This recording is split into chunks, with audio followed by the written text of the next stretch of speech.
Towers in Countryside, Anderson Square in Georgetown, and Centennial Towers in West Bay. And by the Ministry of District Administration. Explore your history, explore your land, explore your sister islands. And Cayman Airways. Call them on 949-2311 to book your nonstop flights to Los Angeles and Panama. And Doctors Hospital. Peace of mind is important when life happens. Doctors Hospital. Always there for you. Call 949-6066. But I do have some questions. There are more questions than answers. Cayman Islands' foremost listeners participation program. Talk today. What is on your mind, Cayman? If you are ready to talk, we are ready to listen. Here's your host, Sterling Dwayne Ebanks.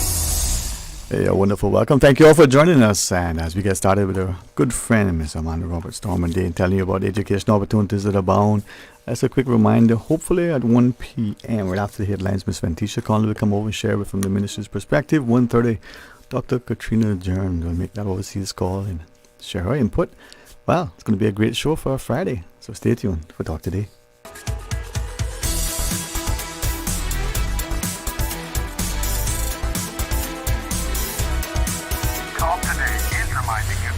Avoid any statements or comments which are abusive, derogatory, malicious, or defamatory. Do not use indecent language or make any statement that is false or misleading. Call 1-800-534-8255, 949-6990, 949-8037, or WhatsApp us on 925-3261. Email Talk Today at candw.ky. Let your voice be heard. And now, back to Sterling Dwayne Ebanks. Radio Cayman Talk Today. Hey, welcome. Thanks for joining us. And as we invite once again Ms. Amanda Roberts, I must thank our colleague Ray Owens here, as he facilitates and easily coordinates and helps us to invite you. Ray's brilliant, and I wouldn't go that far, but okay, he is. And he's very kind to book us in to come to you on a regular basis, so we can talk about our visiting boarding schools and education overseas. Mm-hmm. Well, thank you for making time, and for all of us as parents and prospective students, for understanding that there is access, but there's also the opportunity to gain information and to recognize that the more we seek, the more that we can learn. So absolutely, yeah. I'm here for Dom and Day, living in Savannah, and my office in Georgetown, but we love having the chance to showcase a wide variety of boarding schools through having our boarding school fairs and our receptions, and hoping that the families and students will come out and hear about all the opportunities that these schools can offer them. All right. Well, as we go through you and go around the table, sometimes it's good to mix it up. Except when we change another chocolate, we should always have it dark and decadent. never shift away. Today, let's go counterclockwise. Yes, I'm going to first say that we're going to all be at the Georgetown Yacht Club this afternoon from 4 o'clock till 7:30. That's our first session of the fair. And then tomorrow again at 12 noon till 4. So we hope to see you there. And to my left now we have Adrian from Taunton School, which is down the southwest of England. And he'll tell you all about what they have there. Hello. Thank you, Amanda. So yeah, my name's Adrian. I'm the Director of Admissions at Taunton School, and really glad to be here. Thank you for having us here. So Taunton School is a traditional day and boarding school, and we've got about 600 students in the senior school. I think that's where probably most of the interest might lie here, kind of the senior age students. I think we've probably got three I don't think they're USPs. I'm not sure we have a USPs anymore, but there's only three things that kind of make us stand out. We've got a massive co-curricular offering, so we're very well known for that. I know people will also talk about co-curricular, but it's been recognised in an ISI inspection recently, over 150 clubs, so we're really proud of that. We're very internationally minded, so we have 2 international schools attached to Taunton School as well, so we're about 25% international, 75% UK. So you've got a real good mix, over 60 nationalities at the school this year, so it's a real melting pot, great opportunity for our students to meet people from all over the world. And we're I think the only school in the country to offer 4 pathways to university. So we do A-levels, IB, BTEC and a foundation course. So that kind of separates a little bit from ground. I think that one is a USB actually. Mm. Yeah. You know what? This variety is the spice of life, right? I don't Yeah, know. lots on offer for sure. Absolutely. I think that for us, having giving students opportunity is what really matters. So when you give students choice, then they can make the right choice for them. So I think it's all about kind of trying to create an individual learning area for the students, because if you only offer one academic pathway, it can't be right for everybody, because everybody's different. So once you can offer lots of different academic pathways, lots of different co-curricula, then people can start to choose the things that they like or they're good at, or they might discover they're good at. Or they just enjoy, actually. You don't have to be good at it. For us, we're a non-selective school, so it's about getting involved, being part of the community. Not unlike adventure through exploration, huh? Yeah. Exactly. Well, moving to my left, I've got to declare an interest here of Oakham School. We have Henry Price, the headmaster there, and that is my old school, Oakham School. I was there for 3 happy years, and rather embarrassing. I think probably Henry wasn't even born then, but it was a long time ago. I was going to ask how long ago. But I'm very excited that Oakham are visiting us for the first time. Well, it's a great treat to be here. Thank you for having us. And I think I had to give in and make sure I came eventually after all your nagging, Amanda. And we had Amanda's son Joe with us for a couple of years, working in our alumni office, and actually he's now trained to be a teacher. So we're not just bringing up pupils for the future, but also teachers for the future too. So Oakham is 900 pupils. We also are a day and boarding school. We talk about 50-50, so we're 50-50 boys and girls, been co-educational for over 50 years. And 50-50 boarding and day. So it's a really nice mix, a local school rooted in our community. Oakham's in the East Midlands, 2 hours from Heathrow Airport. And we have also about 34 nationalities in the school. And like our friends at Taunton, we do the IB, done that for 23 years now, as well as A-levels and the BTEC. We have 30 different sports, 150 activities, so the co-curriculum is strong.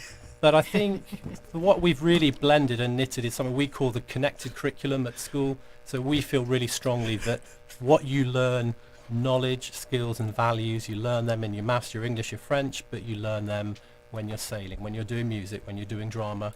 But importantly, that pastoral isn't just pastoral care, looking after boarders a long way from home in family units and boarding houses, but actually making sure that the pastoral learning, the lessons for life that they need, are well taught and structured as they go. We were touching on economics before this, actually some of those economic lessons or important things around consent, all sorts of things that actually become as important as algebra or French verbs or anything that goes. So a great community, always parents that visit say it's warm and friendly and down to earth. We like to think we have all the rhythm of a great boarding school, Saturday morning school, over 300 boarders in over the weekend, but actually when you come there's a nice grounded feel to it, and that blend is really important. So that's just a flavour of Oakham School. We look forward to seeing you at the fair and fielding any questions that you have for us. Thank you very much for listening. All right. Yeah, me? Robinson, Campbell College. We have had a great run of boys going to Campbell who've been extremely successful and happy there, and Bert's head of boarding, so he's a key component as well as being the maths teacher. So we're very pleased to have you back, Bert. And it's lovely to be back, Amanda and Sterling. My 3rd time on the show, so it doesn't get any easier, I have to say. But, it's try harder, man. It's a pleasure to be here. I'm not going to get into the number of clubs and societies we have, so I'm not going to get into battleground. Campbell is in Belfast, so we're in Northern Ireland. So we provide a British curriculum on the island of Ireland, so something different to what the other schools provide. One feature I think is so lovely at the moment, we have a Comenian boy in the pipe band, so we have our own pipe band, and it's just so nice. It's about what Adrian and Henry have said. It's about different opportunities we afford the boys. And that's what's really special about boarding schools in general, and Campbell in particular, I would say. Giving them that opportunity to express themselves in different areas, giving them opportunity to explore different things, and just get stuck in. So we're an all-boys school, 150 boarders in a population of just under 1,000 boys aged 11 to 18. The boys are in 3 boarding houses. There's a junior boarding house and 2 senior boarding houses. And we celebrate single ensuite dorms for all the senior boys, so 109 ensuite dorms. That's pretty unusual for a boarding school Yeah. as well, to have the ensuite facility. So that's pretty nice for them. But, Samantha Heel is from Mount Kelly, again down in the southwest of England, and a first-time visitor for us, but has a current Cayman student, so we're very happy to welcome you. Thanks, Amanda. It's lovely to be here. It's absolutely amazing to be on this beautiful island, walking in the morning, taking in the views. It's very different. Mount Kelly is down on the edge of Dartmoor in a little town called Tavistock in Devon. So very different outlook to what we normally see. We normally see the granite and the tors, and we have sheep and ponies wandering on the moors. So it's a lovely safe area. But I guess Mount Kelly, we're very well known for our swimming programme. We're very lucky to have a super talented Cayman swimmer with us at the moment, and she's going great guns. She's in her 2nd year with us. And it's just having the opportunity to combine your academics with your sport and performance. I'm sure many swim families know about the demands of travelling to and from swimming pools, often more than one pool, trying to get to training, maybe eating your dinner out the Tupperware in the car, trying to fit your homework in. So for us, everything is in one place, everything's on the campus within a 5-minute walk. So just integrating that academics and sporting excellence. But not only in the pool, we also have a performance girls football programme in conjunction with Chelsea FC. So that was for 6th form girls, but as of September we've introduced that now. We've got an under-16 team as well, so that's really developing. So we're in our 3rd, 4th year now of that, and that's going really well. And again, it's just working on that whole the opportunity of being able to combine your performance with your academics and move forward from there. And we have about just under 400 pupils at the college, so that's from age 13 up to about 18. Half of those are boarders, and again they're nearly all full boarders, so nice active houses at the weekend, lots going on, lots to do, places to get out to and visit, and Wonderful selection, Miss Amanda. Crossing the gamut. Yes, we try and I try and bring schools over that are going to speak to the different interests of our students, and also places where they're going to feel comfortable. And it's going to be a big change being so far from the island, but we want them to feel comfortable and well looked after, and all these schools certainly deliver that. Right. Well, after we come back from the break, let's talk more about not just the evening for today and then tomorrow afternoon, but the respective schools. I like the banter. I mean, you were smart, Bert, for staying out the fray, but maybe we'll see some more of it when you come back, and what our parents can get if they allow their students, their children to choose. Stay tuned. Join us after. We'll join you right after. You deserve a unique vacation this year, one with easy non-stop flights from Cayman. Cayman Airways offers more non-stop flights to and from the Cayman Islands than any other airline. Now you can add Panama and Los Angeles to your travel bucket list. Skip the hassle of connecting flights. Panama is just a 2-hour non-stop flight from Cayman. And Los Angeles? Get there in less than 5 hours non-stop aboard Cayman Airways. Call 949-2311 or visit CaymanAirways.com to book your Los Angeles or Panama getaway today. Stay cyber secure with Cayman National. Here are a few tips that will benefit you. Ensure to log out completely when you finish any online banking activities. Be aware of phishing attempts and only click links from trusted sources that are sent from your device through emails and messages. Remember, Cayman National will never ask you for your credentials. If you suspect a fraud attempt or that your account has been compromised, please immediately contact our customer support team at 949-8300. Accidents and illnesses can strike without warning. Ouch! When it comes to urgent care, every second counts. At Doctors Hospital, we have a dedicated team of experienced doctors and nursing staff available to you 24 hours a day, 7 days a week. Don't waste time in an overcrowded emergency room when you need urgent care. Whether it's a broken bone, a severe infection, or a sudden illness, trust in Doctors Hospital's unwavering dedication to providing the best immediate care. For complete urgent care when you need it the most, choose Doctors Hospital, located in Georgetown, 16 Middle Road.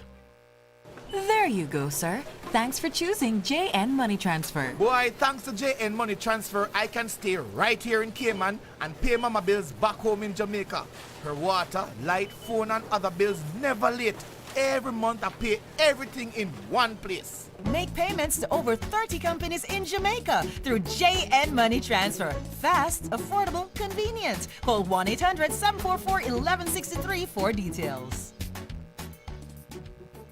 Now, more than ever, supporting your immune system is crucial to helping your body fight off illnesses like the common cold, the flu, and COVID-19. At ValueMed Pharmacy on Walkers Road and in Buttontown, we carry all the essential vitamins and minerals to help support your immune system and improve your overall health. Some of our top immunity support picks are vitamin C, vitamin D, zinc, elderberry, and quercetin, or the popular 7-in-1 immunity support.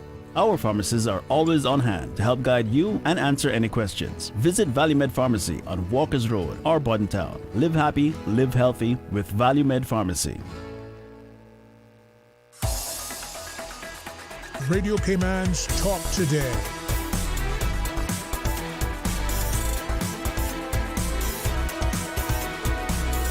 What is on your mind, Cayman? Hey, welcome back, and thanks very much for joining us. And in the studio, the excellent company of Miss Amanda Roberts from Normandy. We've talked about it many times, the idea of what a boarding school is now versus what we may have experienced or our parents. And this idea that you're amongst family and friends, you're being positioned in a place where, from that school, travel is not just encouraged and expected, it's almost anticipated, but required as part of your curriculum. Travel within your country of origin, but surrounding countries. Education, I think, brings us more and more to what we're trying to do, that lifelong learning, that holistic development of the child. What a wonderful time to be a student, Miss Wanda. Oh, there's so much on offer there, and I think a lot of schools talk about being a global school and global networking, which is very true. With these schools have all mentioned their international component of students, and it does mean that you are more aware of cultural differences. I think we try pretty hard in Cayman with our mix to live quietly and nicely and kindly together. But also, I mean, there's other nationalities that we don't meet so often that in these boarding schools they'll be in the dorms with, they'll be playing sport with. And that always means that you get to be more culturally aware of other places and that you've always got friends in every part of the world. Yeah. And as you shared, I'll quickly go back to Miss Samantha as she was talking about on the moors, and I was reminded of my, literature class with Dickens, and I'm thinking, what's the imagery? But you said it so naturally that, to Miss Amanda's point, here in Cayman, well, we got a swamp, we got Barkas, we got, where's the analogy and that connectivity? But the more that we're in sort of immersed into the spaces of your school, we can see. Absolutely, and we really do take advantage of our location as well. It does feature heavily. The children will be out and about. We have our traditional Coxtor walk at the start of the academic year, so that's everyone comes along, parents, pupils, the family, pets, everybody, and it's a sort of 2-hour walk up the Tor and then back. You do get your pasty, your Cornish pasty, a bit of sustenance in between, but yes, and we do we have something called 10 tours, which is a 35, 45 and 55 mile yomp across the moors, organised by the armed forces, carrying all their kit on the back. That's really popular. We do Devices to Westminster, which is a massive canoe kayaking marathon, starts in Wiltshire, and then hopefully finishes outside the Houses of Parliament in London. So yeah, we do take the opportunity of our surroundings, and a lot of our children love that experience as well. Nurture them, guide them through it. And they get to, as part of what was shared, the learning unfolding beyond the classroom. If my friend was listening, she would, I know, without question, say, oh, that's lovely. Yeah? But to your perspective, I mean, 3 times in, they say 3rd time's a charm. your offering as an all-boys school is unique, or is it? Well, it is unique in many ways, but there aren't many around. Yeah. But the beauty of an all-boys school is, in my perspective, is they can express themselves.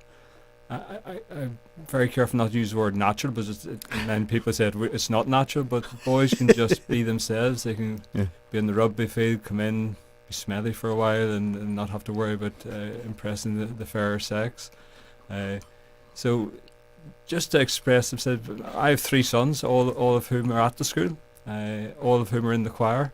And I maintain that none of those boys would have been in the school choir had they been at a co-ed school. So there is the beauty of being of a single-sex school. Boarding is such a vibrant community as well. I mean, I for example, didn't agree with boarding when I finished school. I didn't think, why have a child to send them to board? And then being immersed in boarding in my first job, I just realised there's something really special and unique about this opportunity, because you meet people from different cultures, different backgrounds, different coloured skin, different religions, and it's such a warm environment in which to build friendships, and friendships which last for life. Because I would challenge anybody, boarding friendships do last much longer, they have much more longevity than day boy friendships. You're there, I mean, constantly. It's not unlike your siblings. I mean, you can't get away from it if you choose, but you're not forced. You make a choice to bond. Yeah, boarding is probably not right for everybody, but you make an informed choice, and that's where I think coming to the fair, because we're all in this business to make for happy kids, because if the kids are happy, then they'll be successful, and if successful, their parents are happy, and it goes round and round. So it is an opportunity to come to the fair, explore the different schools, and find the right school for your child, because if you find the right school, they'll have a fulfilling time and a good experience at school. Okay. Henry, you referenced, hopefully I recall correctly, 50-50. Was that a conscious decision, or? Okay. Yeah, it's a really important part of the DNA at Oakham, actually, the balance of boys and girls. And I really believe we talk about living and learning alongside each other. I think that's important. They are in separate houses when they're boarding, so they have their communities within communities. But no, that co-ed is important, and girls and boys benefit from knowing each other and seeing each other's differences. I was thinking about boarding for all of us. We know that boys and girls will be looked after at all our schools, and we have 4 values at Oakham: care, courage, contribution, and connection. But I think that any pupil that comes across the world to board is showing great courage straight away, actually. And what Bert says about the friendships, the connections they make in the house are really strong. And we also need to remember we're dealing with teenagers. Actually, teenagers still, they love their families, don't get me wrong, but actually there's a period of life where their peers are so important to them, and actually being around their peers is where they want to be. Why wouldn't you want to board with the food laid on, with not your parents but quasi parents making you or encouraging you to get on with your work, but with the sports facilities, the music, and everything all around you. And I do believe that boarders go on and grow up to be just that little bit more independent, that little bit more assured. They find the step into university life a little bit easier for having done that. And I think their school days are all the more memorable. And I was a housemaster before I became a headmaster back in the day, and in the end they always become great friends. But as they move through it, you don't have to be best friends, but you do have to learn to get along. And that's a great skill, so we can talk about maths and our activities and all the curriculum things we do. But the best in education is always hard to measure, and actually boarding is part of the best in education, and it's done so well in the UK now in all our schools that the levels of care that housemasters, mistresses, tutors, matrons, all staff contribute is really high, and there's a real vocation, I think, to it amidst our schools, and so these are great places to come, full of joy, full of great education, but full of warmth and full of adults wanting children to grow. Yeah, and from that perspective, you were talking about clubs and activities, and oftentimes these in the past were presented as extracurricular, where the child had to choose between maybe one of two or one of 22, and now they're almost seamlessly being blended and integrated into the child's learning. Two things, how is that sort of autonomous, but also to what extent that level of choice either becomes overwhelming, or is it allowing the child this great menu from which to choose, not unlike that smorgasbord that we may have at Christmas? I think that certainly they do far more than one or two, so we would expect them to be doing kind of 3 or 4. And sometimes it's just about trying things. You don't know until you try. We've got a climbing wall, for example, at the school.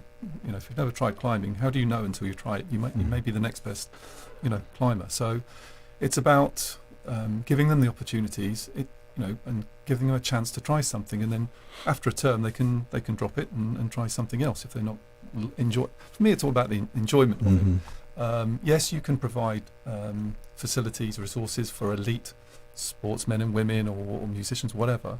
But actually, I think it's really important that everybody has the same opportunity. You don't have to be a fantastic violinist to play in an orchestra or a quartet, whatever. You don't have to be the best rugby player playing at maybe regional or national level to enjoy rugby. So somewhere like Taunton School, having we've got a lot of sports facilities, so we're quite a sporty school.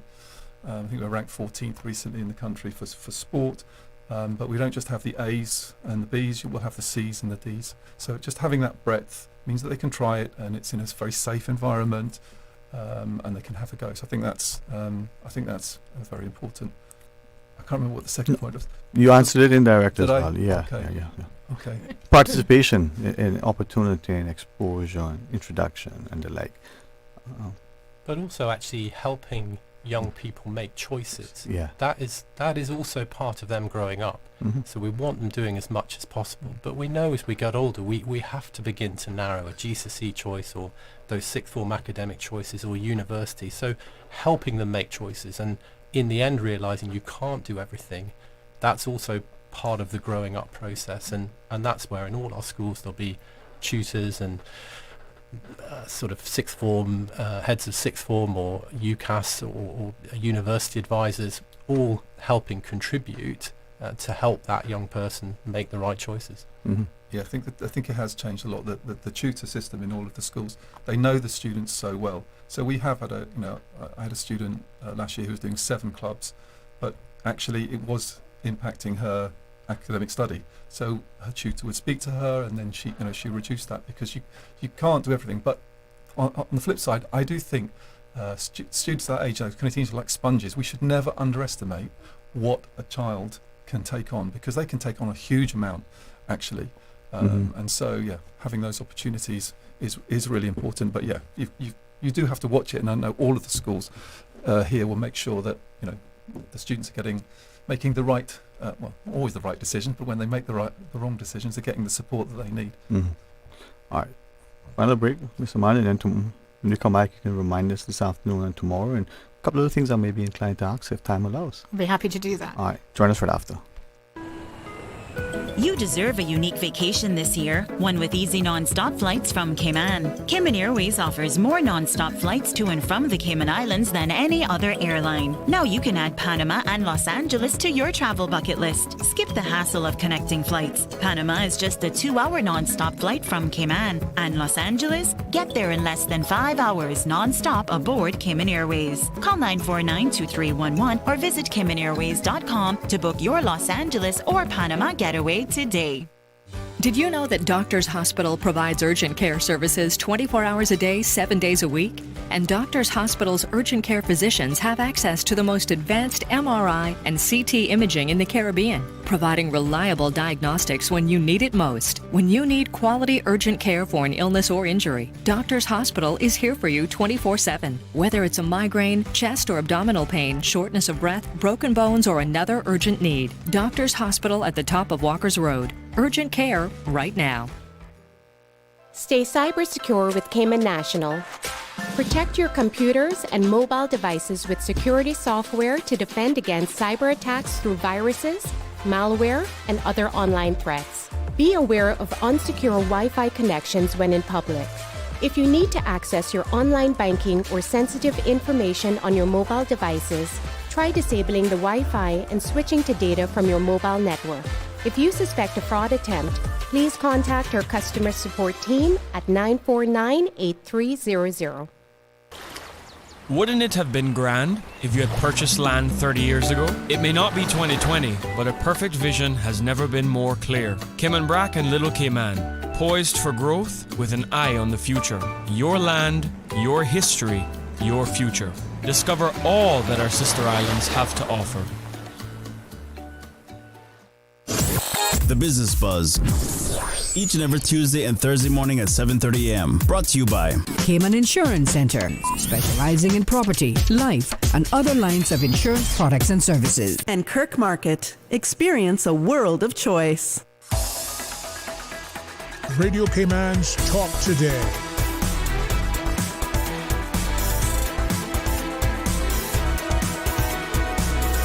What is on your mind, Cayman? Hey, welcome back, and thanks for joining us, and thanks to Mr. Amanda Roberts from Normandy for facilitating. I want to share from one of our listeners. Says, I'm a product of boarding school. I am who I am because of those opportunities. I don't know how my mom was brave enough to provide that pathway. As a mom now, I don't know that I am that brave, nor can I afford it, but grateful every day for that opportunity. It isn't for everyone, but advantageous for those that it is a right fit. The experience can't be duplicated. That's very true. Yeah. What a wonderful word. Yeah. I couldn't have written it in a better. So yes, and I think it isn't for everybody, and but we do try and bring schools over that have a broad base and that speak to many of the passions and sports and drama and arts and everything that our children enjoy here and want to take either to the next level, or those that want to try something completely new and different that we just don't have on the island because of our location or logistics or anything like that. So it's opportunities, and the schools that have come, we're very grateful that they make this journey. And we're actually making an additional journey this time, so we're going to be in the Georgetown Yacht Club here in Georgetown for today at 4 p.m. to 7:30, and tomorrow at 12 noon till 4 o'clock. And then on Monday, we are moving across to the BRAC. So our lovely schools that are talking to you here today, Oakham School, Taunton School, Mount Kelly and Campbell College are travelling. We're travelling to the BRAC on Monday, and we will be meeting with the high school students during the lunch day, and then inviting you to come along to the Alexander Hotel at West End at 6 p.m. To come and meet the schools and socialise as well.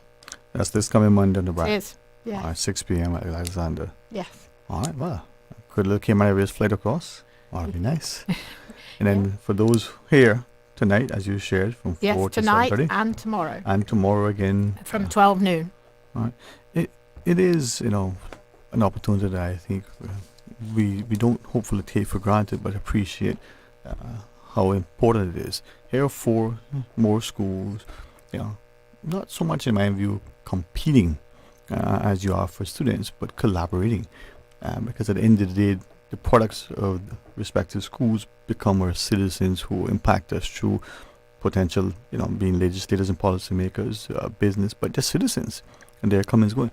And as we close the discussion, maybe, Adrian, through you first, the offerings, the nurturing, the opportunities that are being afforded by each, how is that, from your either published ethos or that thing you're hoping to inculcate deliberately in the students to ensure that when they leave, whether they return as educators in the schools, or whether they travel far afield and end up, missionaries somewhere, or whatever it is they're doing, those values shape them as citizens and as impacting that space at that time? We just want our students to have a go, to get involved. We think that's really important. Okay. But we want them to be humble as well, because it is a privilege having a private education, but you need to know what to do with that. You don't want to brag about it. You want to go and use that those skills that you've developed, that passion that you've developed, and then go out and change the world for the better. But a bit of humility is really important for us. So all of the schools are very different. I think it's about finding the right school. It's about being happy. You know, at the end of the day, we want our students to be happy, because if they're happy, then they're open to learning and trying new things. So that's why I think it's important, if people can come along, go and talk to all, I think there are eight different schools there. So eight schools. So we're all a little bit different, which is a good thing. But you know, the one thing I wouldn't ever want is to have a child in my school who's going to be unhappy. There's no need. So yeah, Taunton School's fantastic. We're going to offer a lot. Can we offer it for everybody? Of course not. So that's why it's important to come and talk to the schools, because they something might just kind of click, and that's really key. Henry, I mean, I agree with everything Adrian said, but also what you said about fit. We're all great schools, but fit's important. Absolutely agree with Adrian. We want to look after boys and girls first of all. Their success comes once you look after them, then we build on top of that. I'm sure everyone would feel the same. We teach knowledge. That's in the classroom and beyond the classroom, skills, but values, and you do those together. It's part of our connected curriculum. It's what we focus on all the time. And I think you're right. You've got to thread the needle on humility and getting it right, but also a sense of confidence and aspiration. I think that is what our schools give, that you can do things, that there are opportunities, and that you can go out there and grab them. And that's important. That is important. And all our alumni go on to do great things, wherever that is, whether it be high profile or low profile. They go on to make a contribution, and that's important. To you, I mean, I keep thinking that as you share, sometimes that environment, being in a leg space, you know, all the boys after a football match, or the young ladies assemble, you know, as they wish. You get that space to share, and then you navigate it beyond that. The values that you want to instill, that takes your young lads, you know, beyond the classroom, beyond graduation, you know, 20 years hence even. It's just that tolerance and understanding, appreciation of others. I mean, I use the analogy at school. There'll be folks that you are really, really friendly with. There'll be other kids who you're friendly with, but they're not your best friends, and there'll be other kids who you fundamentally don't like. And such is life. You have to manage that, and that's what boarding provides you, that opportunity to meet with different people, different backgrounds, get an understanding and appreciation of them. I mean, I have a lovely story of two boys. A boy, Nobly, who when he was leaving said to me, "Sir, I want to thank you." And I said, "What for?" Because you put me and Lockton together, and we clicked, we hit it off. If I had met him on the street, I would never have spoken to that boy. So just that richness that boarding provides, it gives them the opportunity to explore different people, different backgrounds, different cultures, different beliefs, and that tolerance and understanding. Tolerance and acceptance, acknowledgement. It's wonderful. I mean, it is great to have these lofty ideals. It is important that we appreciate how, you know, the fact that we almost emphasize our differences, and it makes us divided politically, economically. But the more we drill down, we are more alike than we are different. But we go on the road, and you know, we pass each other unless we're forced to. And I think that's everyone sort of touched on it. The diversity that our schools bring to our local areas as well. You know, so our pupils will naturally just be talking to, learning about different cultures. You know, mixing with 50, 60 different nationalities as well, and they bring that to the local town. The local town gets to know the Mount Kelly community as well. You know, we visit the local church service, they visit the local shops. So we bring that diversity to the area as well. And again, everyone sort of touched on it before, but it's really important to go and visit the schools, because it does come down to fit. You know, you've got to go and see 2 or 3 schools. In a way, it's like buying a house. You know, you go into a house and straight away you think this is the one. You go to the next house and think this absolutely isn't the one. It's something unique, and you know, your child will feel it and pick up on it. Yeah, that's key. I think Mr. Manda has always emphasized that. Yes, it's always about the fit and where you feel comfortable. And not everybody can have the opportunity to visit in advance, and some are very brave and go without that visit. So we do our best at Dom and Day to give them as much information as they can. I personally visit the schools so that I can talk to them about the fit and the feel of the school. And but if you can get a visit, obviously it's fantastic to do that in advance. But for us, helping them dip the toe in the water here at the fairs, and then they can come and talk to Dom and Day and go into more depth, and we can have extra Zoom meetings with the schools afterwards as well to just solidify their knowledge of that school. Well, looking forward to engaging with you as we try to not just educate from the academics, but what life and beyond. Always a pleasure. So this evening, yes, thank you, Sterling, for having us again. 4 o'clock till 7:30 this afternoon at Georgetown Yacht Club, and again tomorrow at 12 noon till 4, and then moving on to the BRAC for our first time there, which is a very exciting prospect for us. And we'll be on the BRAC on Monday the 3rd at the Alexandra Hotel at 6 p.m. All right. Thank you all. And thanks for making time. Thank you very much. Thank you. Hopefully you'll be like Burton, return more than once, and you actually enjoy it. I'll be returning again, Sterling. Love the weather. Hey, it's not too bad. It's kind of cold, but it's not too bad. It's frigid outside. I should just say that please do register to come to the events, and you can do that on Eventbrite or on our website. Normandy, right? Yes, or in the newspaper, QR codes. There you go. All right, well, thanks very much. Remember, we'll remind you of it, and we'll join you after the news. From Radio Cayman's newsroom, this is Headlines. Local, regional, international news. The Headline News is brought to you by Kirk Market and Health Services Authority. The minority government withdraws a controversial bill. The question is that the National Conservation Amendment Bill 2024 be withdrawn. Those in favor, please say aye. Aye. Those against, no. I believe the ayes have it. This after the Minister for Climate Resiliency and Sustainability made a statement on the matter before the tabling of bills in Parliament. Proposed amendments to the National Conservation Act drew strong criticism from opposition MPs as well as local conservation groups. It included changes that, if passed, would have reduced the powers of the National Conservation Council and shift key decision-making authority to the Cabinet. Good afternoon, I'm Dion Anglin with your headlines and news elsewhere. Trinidad and Tobago Police Commissioner Erla Harewood Christopher has been arrested. Confirmation came from Deputy Commissioner of Police Suzette Martin during a Trinidad and Tobago Police Service media briefing this morning.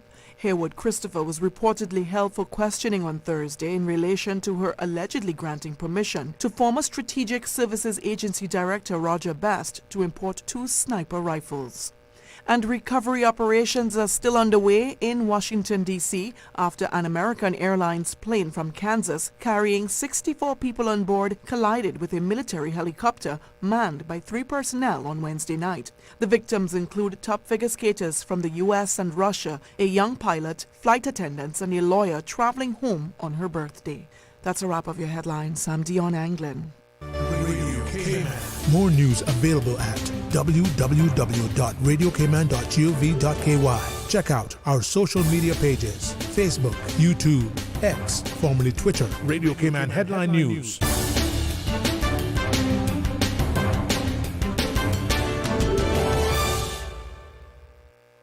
Looking for fresh, healthy food that's full of flavor?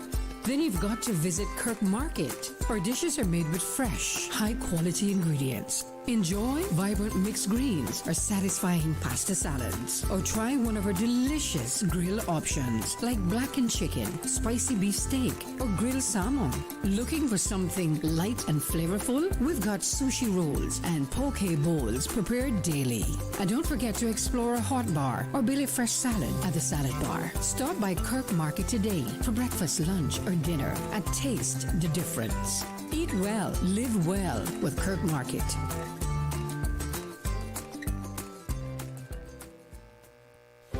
Do you have a healthcare question but not sure who to ask?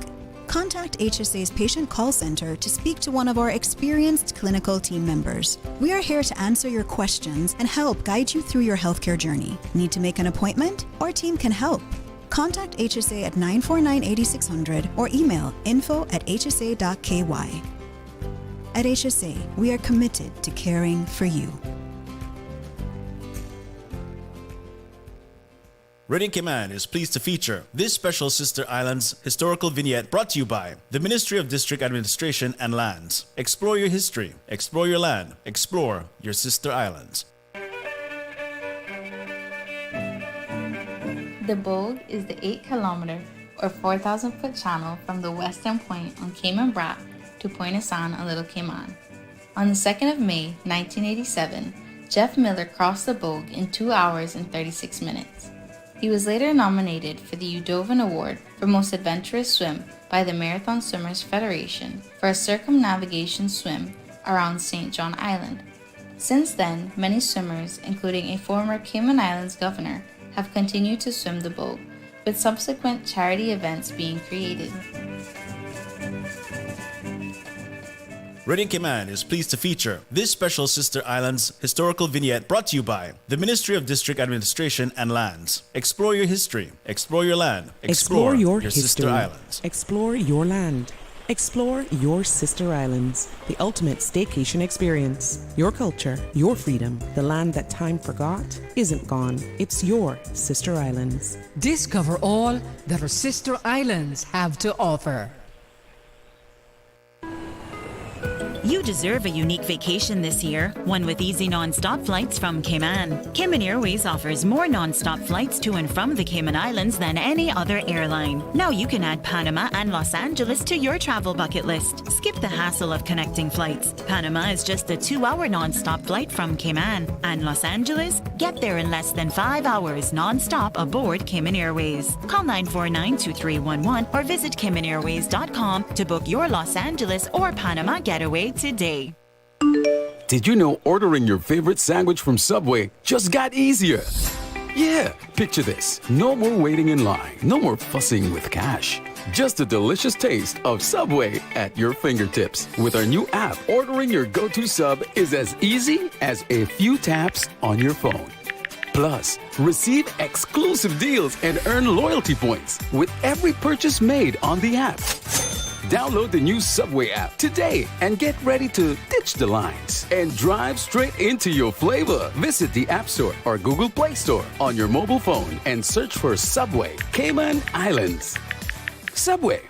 Eat fresh. Radio Cayman's Talk Today.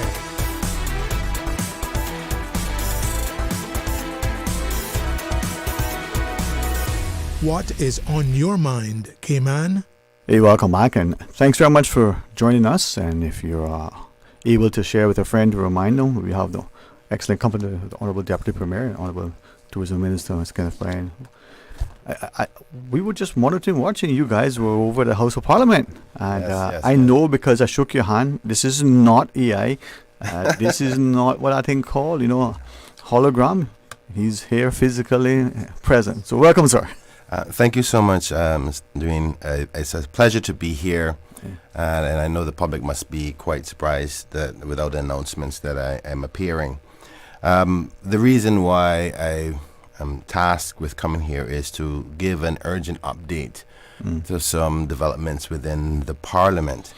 As most people may know by now, the Parliament sitting started today, which would be the last sitting of this administration.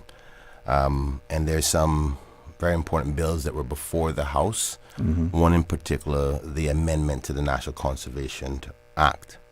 As such, just the biggest update is that the government has decided, after consultation with the opposition, to withdraw the proposed amendments to the National Conservation Act on the basis of some procedural matters, as well as what's in the best interest for the discussion and the balanced approach to any amendments, if any.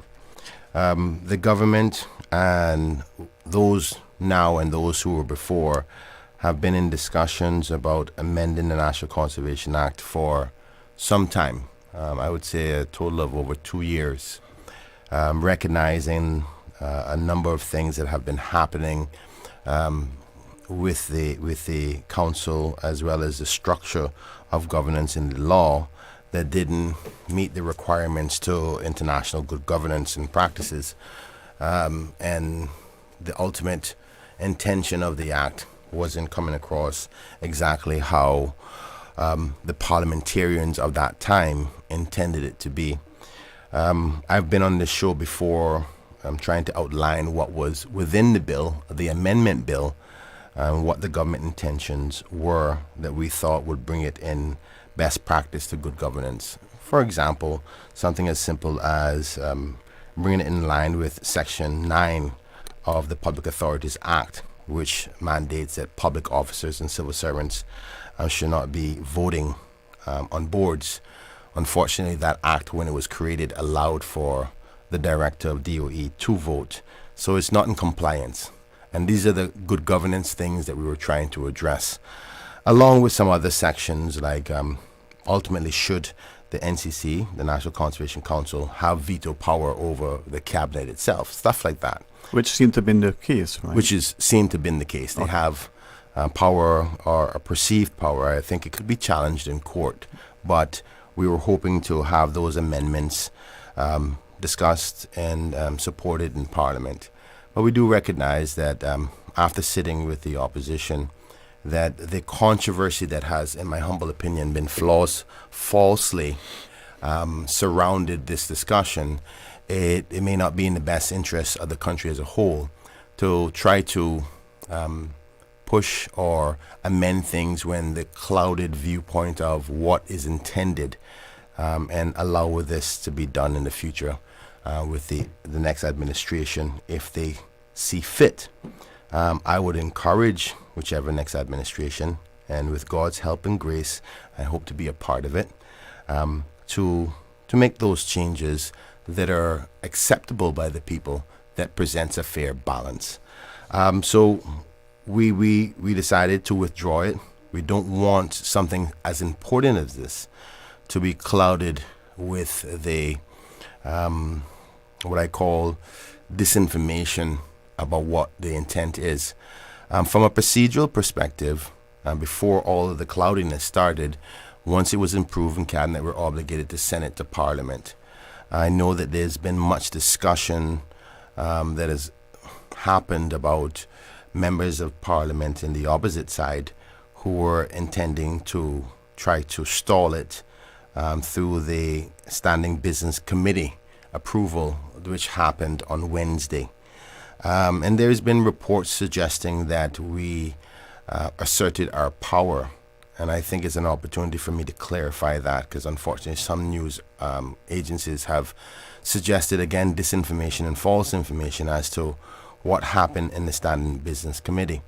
So in Standing Business Committee, there was this concerns about the voting membership in the majority, or where it lied, and whether something could be vetoed or taken off the agenda, because the official opposition and the member who represents now some other members of opposition have declared that they weren't in support of it being discussed. And in that business committee, we had to go through some technicalities as to the procedures of the Standing Business Committee. And I think it's important because people are trying to present a position that the Honourable Premier, being the chair of that committee, asserted power or tried to circumvent them trying to stop it. In truth, in fact, the Standing Business Committee, as per our parliamentary rules, do not have the authority to stop a bill going to Parliament. And it would create a significant precedent and possibly a disservice to justice and democracy, and I'll explain that to you in a minute. But I thought it was important that I highlight the procedures and the rules of the Standing Business Committee. It's given powers at the start of an administration. The whole Parliament meets together and they select 6 people to be the members of this committee. And this committee is charged with, the administrative stuff. Once it's sent through the proper process through Cabinet or through filing by a member of opposition, the Standing Business Committee is charged with making sure the order of things on the agenda. That's the role. So we select that committee at the start of every administration. And so this is what I'm about to read to you now is the motion that is placed on the floor of the House at the start of the administration, giving the authority to it. So it reads as such.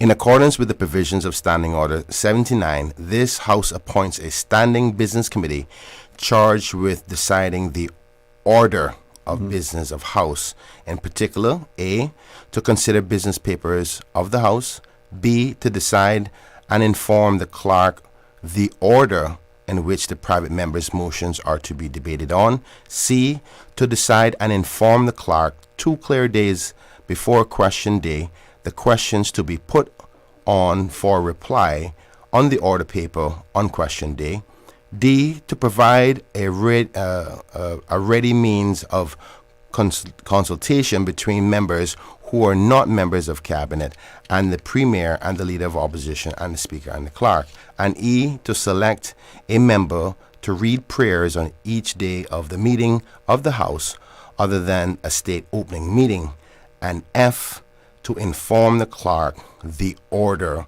which bills shall be set down on the order paper. Now, unfortunately, I think what has seemed to have happened is maybe the inexperience of those who are in opposition, not the official opposition, may have thought that they had the power to veto it at Standing Business Committee.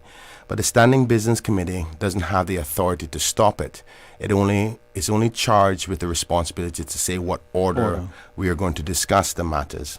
And I'm going to tell you why that is important. And unfortunately, those who are not in the official opposition almost created a precedent that could be very harmful to democracy.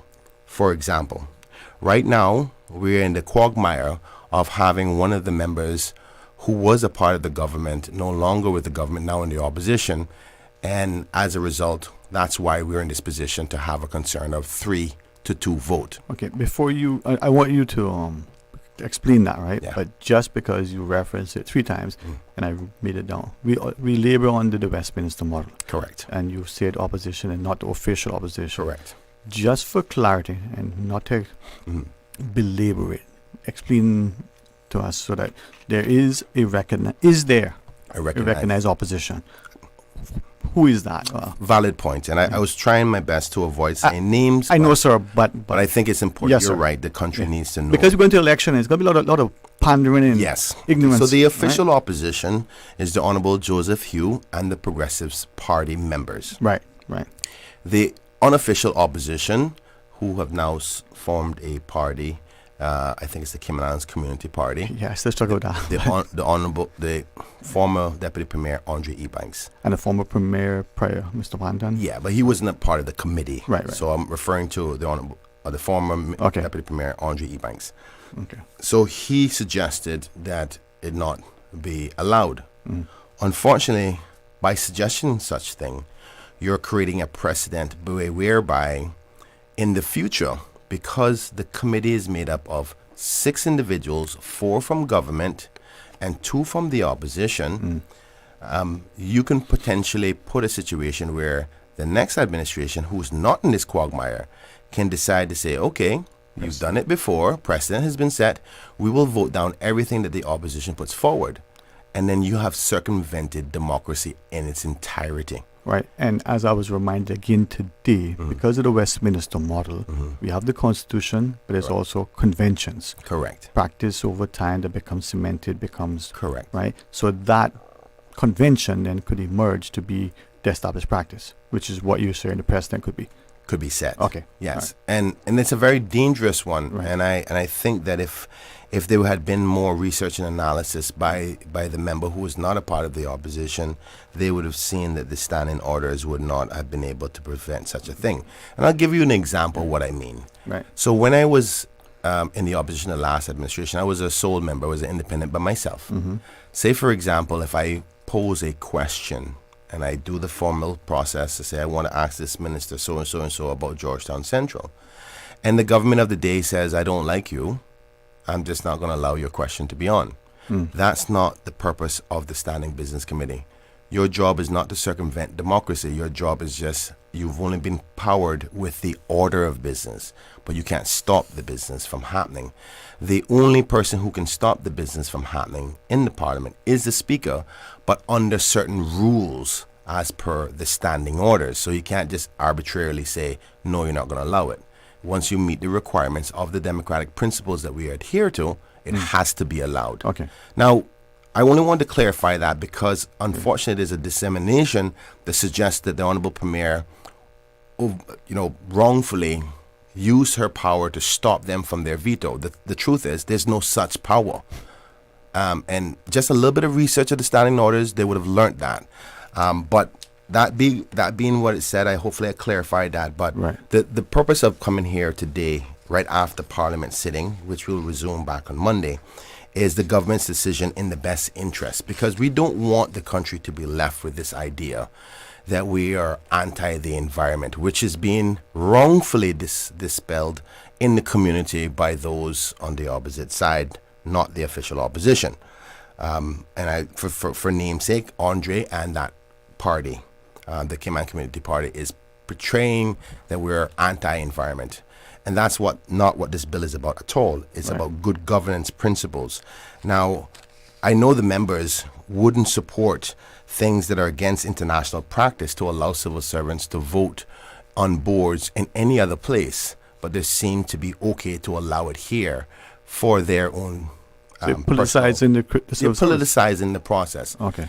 And I just have to give credit where credit is due for the official opposition, Honourable Joseph Hugh and Roy McTaggart, for having the discipline and respect and the decency to have a conversation about not making it be a political situation, but more about the democracy components. Yes, sir. And we've decided together, in the best interest, where there's not so much disinformation and misinformation out there, that allow the next administration to do it. So we made the announcement, and we have formally withdrawn the proposed amendment bill to the National Conservation Act. And what it now does also is give the public an opportunity to review it, the government intention about good governance, and see for yourself, you know, because I tell you, it is silly season, as we all know, but now that people can see it in black and white for themselves, that that's not the intention. And I'm happy to say that we've had the blessings by the Honourable Attorney General, who is the legal advisor, that yes, these changes are in good governance practice, as well as Her Excellency the Governor, who also allowed these amendments to come in good governance practice. But, you know, politics being what it is, people will say things that will, I guess, highlight or be happy to the ears of their supporters. But what's most important is I do not want anyone to think that any member of the Parliament, opposition, official opposition, or the current government is of the view that we're anti-environment. What we are is in balance with democracy and good governance, and the opportunity for any kind of growth or development be done in a way that prioritizes Caymanians first, our environment, and our economy. And we think that those would have done that, but in the interest of disinformation or those cloudiness to go away, we'll allow the next administration to deal with it. Honourable Deputy Premier, thanks for that. If we could ask, you were very clear in what you shared, but just for absolute edification, you said the government's withdrawn that amendment. Correct. Right? The House resumes on Monday. Correct. Monday comes. This withdrawal means that during this sitting, we will not be dealing with it. Just expound that so that there's no confusion. No confusion. Okay. Yeah. So there will be no amendments to the National Conservation Bill. None at all. Right. So this issue is now dead. Right. So if another government comes forward, they can bring the same thing, they can change it, they can do. This thing has no bearing on what happens. In between now and the election, there will be no changes at all. It won't be done by this administration. Right. And if my memory serves me well, I think that we cannot bring these kinds of changes for another 6 months. I don't know if it makes much of a difference if it's between administrations, because one government can't bind the other in certain principles. So could another administration present these exact changes or an amended version? I would say yes, but there may be a time requirement on that. But what the public needs to know is that the bill that was proposed to change the National Conservation Council has been withdrawn and it will not go forward. Okay. On the basis of discussions with the current government and the official opposition, the Honourable Joseph Hugh and Roy McTaggart, about what's in the best interest of the country about this topic, because it's too sensitive for the political games that were being played. Yeah. We want to make sure you have sufficient time without being a hostage, sufficient time without feeling rushed, but we're not going to keep it there. Two things we'd ask, but do you wish any more time, or you just want to make sure? I thought it was important that we came out, because it's a significant announcement and decision, one that we did not take lightly after much discussions, because we do recognize the importance of both sides of this, and the negative effects it could cause. Lawsuits in court. We've seen grand court appeals, costs from ministries fighting against themselves. So it ideally, we wish you could resolve these things, but we don't want it to be done in a way that is not acceptable by everybody. So in a way where it's a time where there's not a lot of cloudiness and a lot of politics, that the country can decide together through whoever is elected and have that mature discussion about it. So that's the intention. Yes, sir.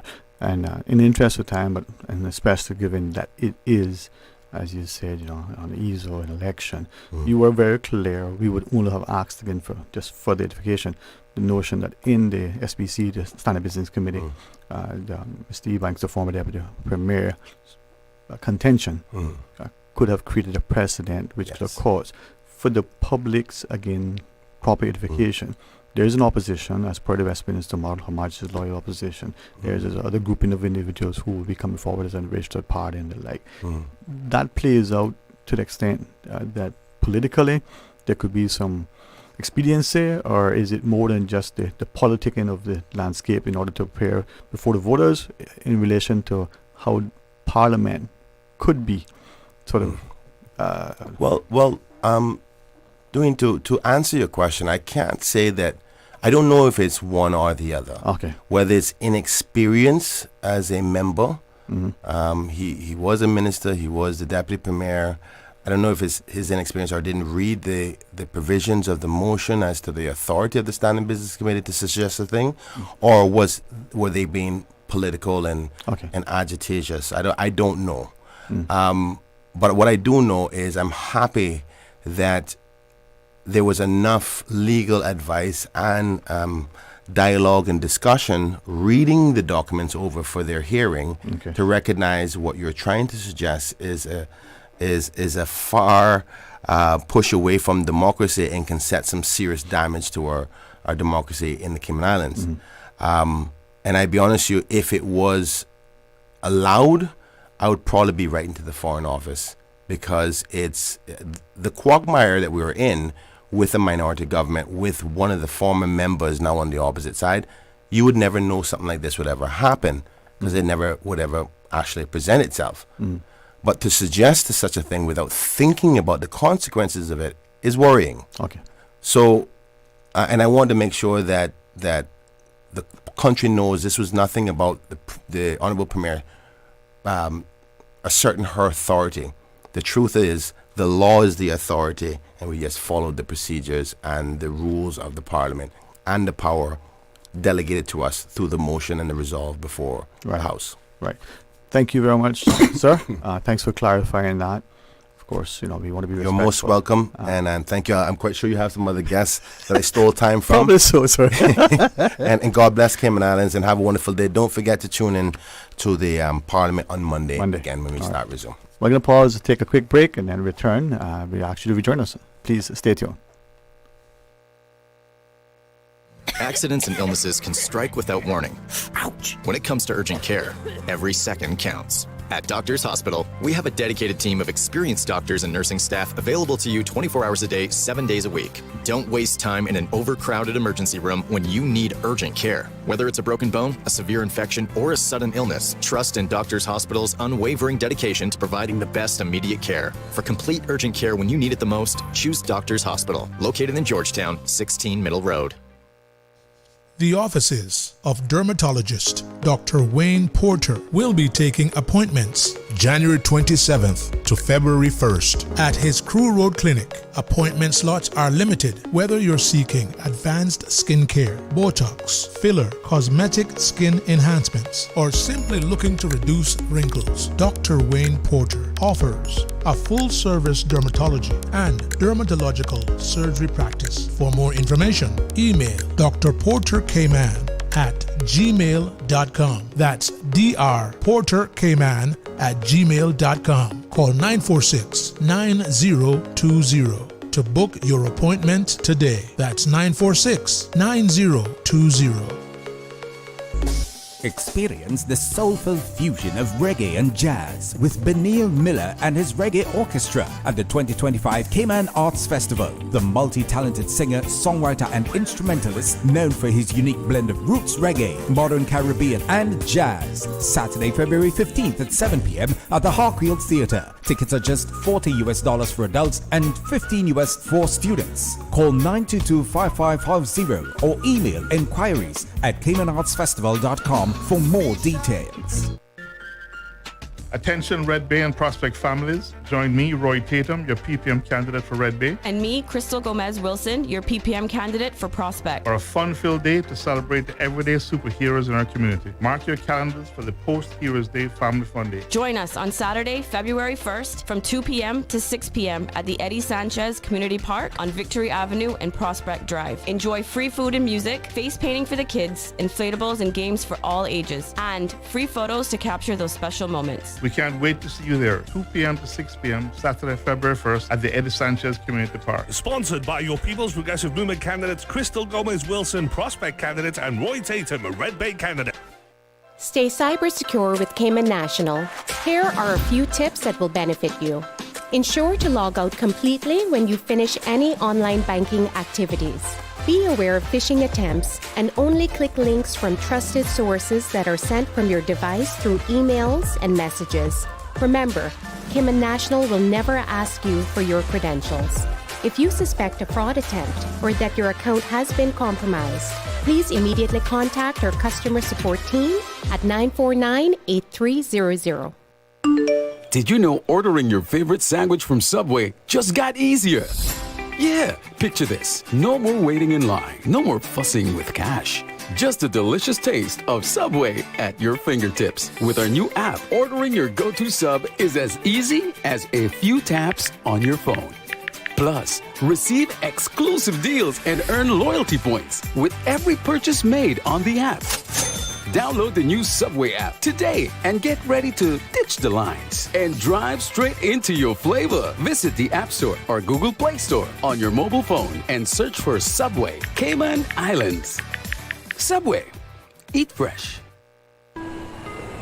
You deserve a unique vacation this year, one with easy non-stop flights from Cayman. Cayman Airways offers more non-stop flights to and from the Cayman Islands than any other airline. Now you can add Panama and Los Angeles to your travel bucket list. Skip the hassle of connecting flights. Panama is just a 2-hour non-stop flight from Cayman. And Los Angeles? Get there in less than 5 hours non-stop aboard Cayman Airways. Call 949-2311 or visit CaymanAirways.com to book your Los Angeles or Panama getaway today.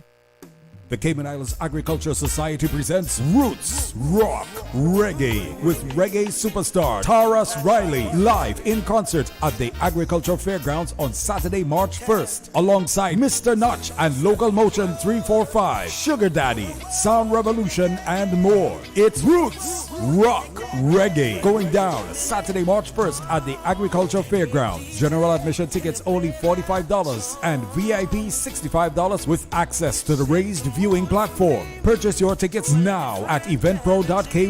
Roots Rock Reggae is brought to you by the Ministry of Planning, Agriculture, Housing and Infrastructure, Cayman Distributors, Coca-Cola, and Cayman Airways. Radio Cayman's Talk Today.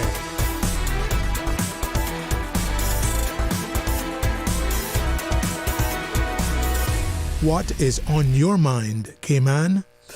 Hey, welcome back and thanks very much for joining us. And we certainly thank the Honorable Deputy Premier, for coming across and sharing with us so that we're able to have, a timely understanding of the proceedings before Parliament, and to our fantastic civil service for always serving the interests of the government of the day. If I may, to Ms. Fentisha Conley, not just a public welcome, but thanks for yielding some time to allow the country to have a growing semblance of democracy and hearing from its elected, sort of political directorate. So thank you, Mom. No problem. Buenas tardes. What do you mean? See? I doing all right, you hear it? Because I don't know the plant small of that, but Mikey Man, I'll tell you. All right. My good buddy said, where you be at night? And I said, not with the parliamentarians, with nocturnal activities. Not at all. So how you been, Mom?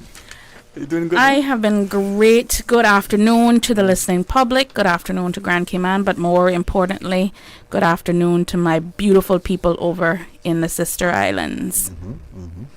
And thank you for allowing us to have, this is the first time, I believe, with us on air, right? Yes, it is. Yeah. You want her to do the honors, or no? I think she should do the honors, right? Yeah, that's right. So everyone knows that I'm the events manager for the Ministry of Youth, Sports and Heritage. And joining me today is my events officer, Miss Shakira Miller, who is also from the beautiful island of Cayman Brac. Rub it in. I mean, come on, man. I want to be over there with Dan and the rest of the clan. Hey. You guys are having fun over there, man. Let me tell you something. God's country is God's country. And I love it. Oh, man. But yes, so almost a year ago, Miss Shakira joined the team as my events officer. And so she's getting to learn exactly what I do. Is that possible? She'll say that it's possible, but it's very hard. Some big shoes to fill. Definitely. So yeah, I'm putting her to do all the things that I do, so that if and when there's a day that I'm, not available, she can step in. Okay. But thanks for having us, and we were happy to give up a couple minutes to the Honourable Deputy Premier for him to discuss what he needed to discuss and clarify some stuff. But we're here to talk about some upcoming events that the ministry has coming up in the first couple of weeks of February, the month of love. Yeah. Well, you did send a flyer to me. I did try to pull it back up, but you know what? I'll put on my glasses to see it and take them off to see you all. So you know what? I'll go from my memory. I'll be guided by you, what I see and share. So first and foremost, we announced it last year a couple different times that we were going to start putting together the Cayman Islands youth folk singers. So we've put a call out. We've had that call out going for about 2 or 3 weeks now. Looking to have those youth singers come in, do a little quick audition so we can know where we're going to place you. If they're musicians, knowing exactly what type of music, what type of instrument they play, making sure that they have ready access to those things. So if we needed to buy a violin or buy a fiddle or buy some bongos, then we would be able to prep that. So the call out has been on our social media pages, both the Cayman Islands Folk Singers and the ministry's pages, and we've sent it out to schools. I've tagged all the schools and different things in it. Hold on, is that graffiti tag? Be careful, I know. Social media tag. See, it used to be a bad word before. No? I guess the end of the day is good, bad, good. Sorry. So we haven't had the uptake that we really want, and knowing that we've spoken about it several times at several different events and stuff, and had people go, oh yeah, as soon as you guys are ready, let us know. We've let you know. But to date, I've only had 2 young ladies sign up. So we have 2 guaranteed spots. For 20? For a choir of 20 is what we're hoping to put together. So tomorrow, Saturday, February 1st, from 10 a.m. to noon at the Intergenerational Hub on the 3rd floor, we will be having auditions. So even if you don't get to sign up, we'll have paperwork there that you can sign up so we can get some information from you. But we're calling on all of our youth.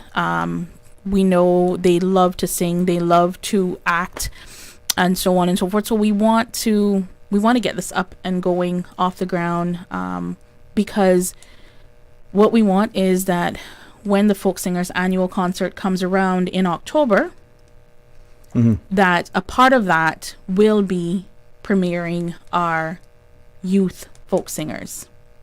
So I think we are still going to have the call out going for the month of February, so that we can try to get as much people as possible. Rehearsals then, once we get the choir together, will be one afternoon a week. And gearing up for what would be their premiere in October. And just for emphasis, I mean, I know you did, reach out to all the schools, both public and private, right? And that sort of age, you just said, your youth. So we're looking for 8 to 17. So someone who is young enough to take instruction and not need their parents sitting there, having to help with them, and someone with the ability to read, because whereas we won't give them musical notes, however we'll give them the words of the songs, so they'll need to be able to read. So 8 to 17 is what we're looking for, both in singing capacity. So if you are an alto, soprano, bass, well, maybe we'll get a bass if they're the older, or a baritone, or a nice tenor.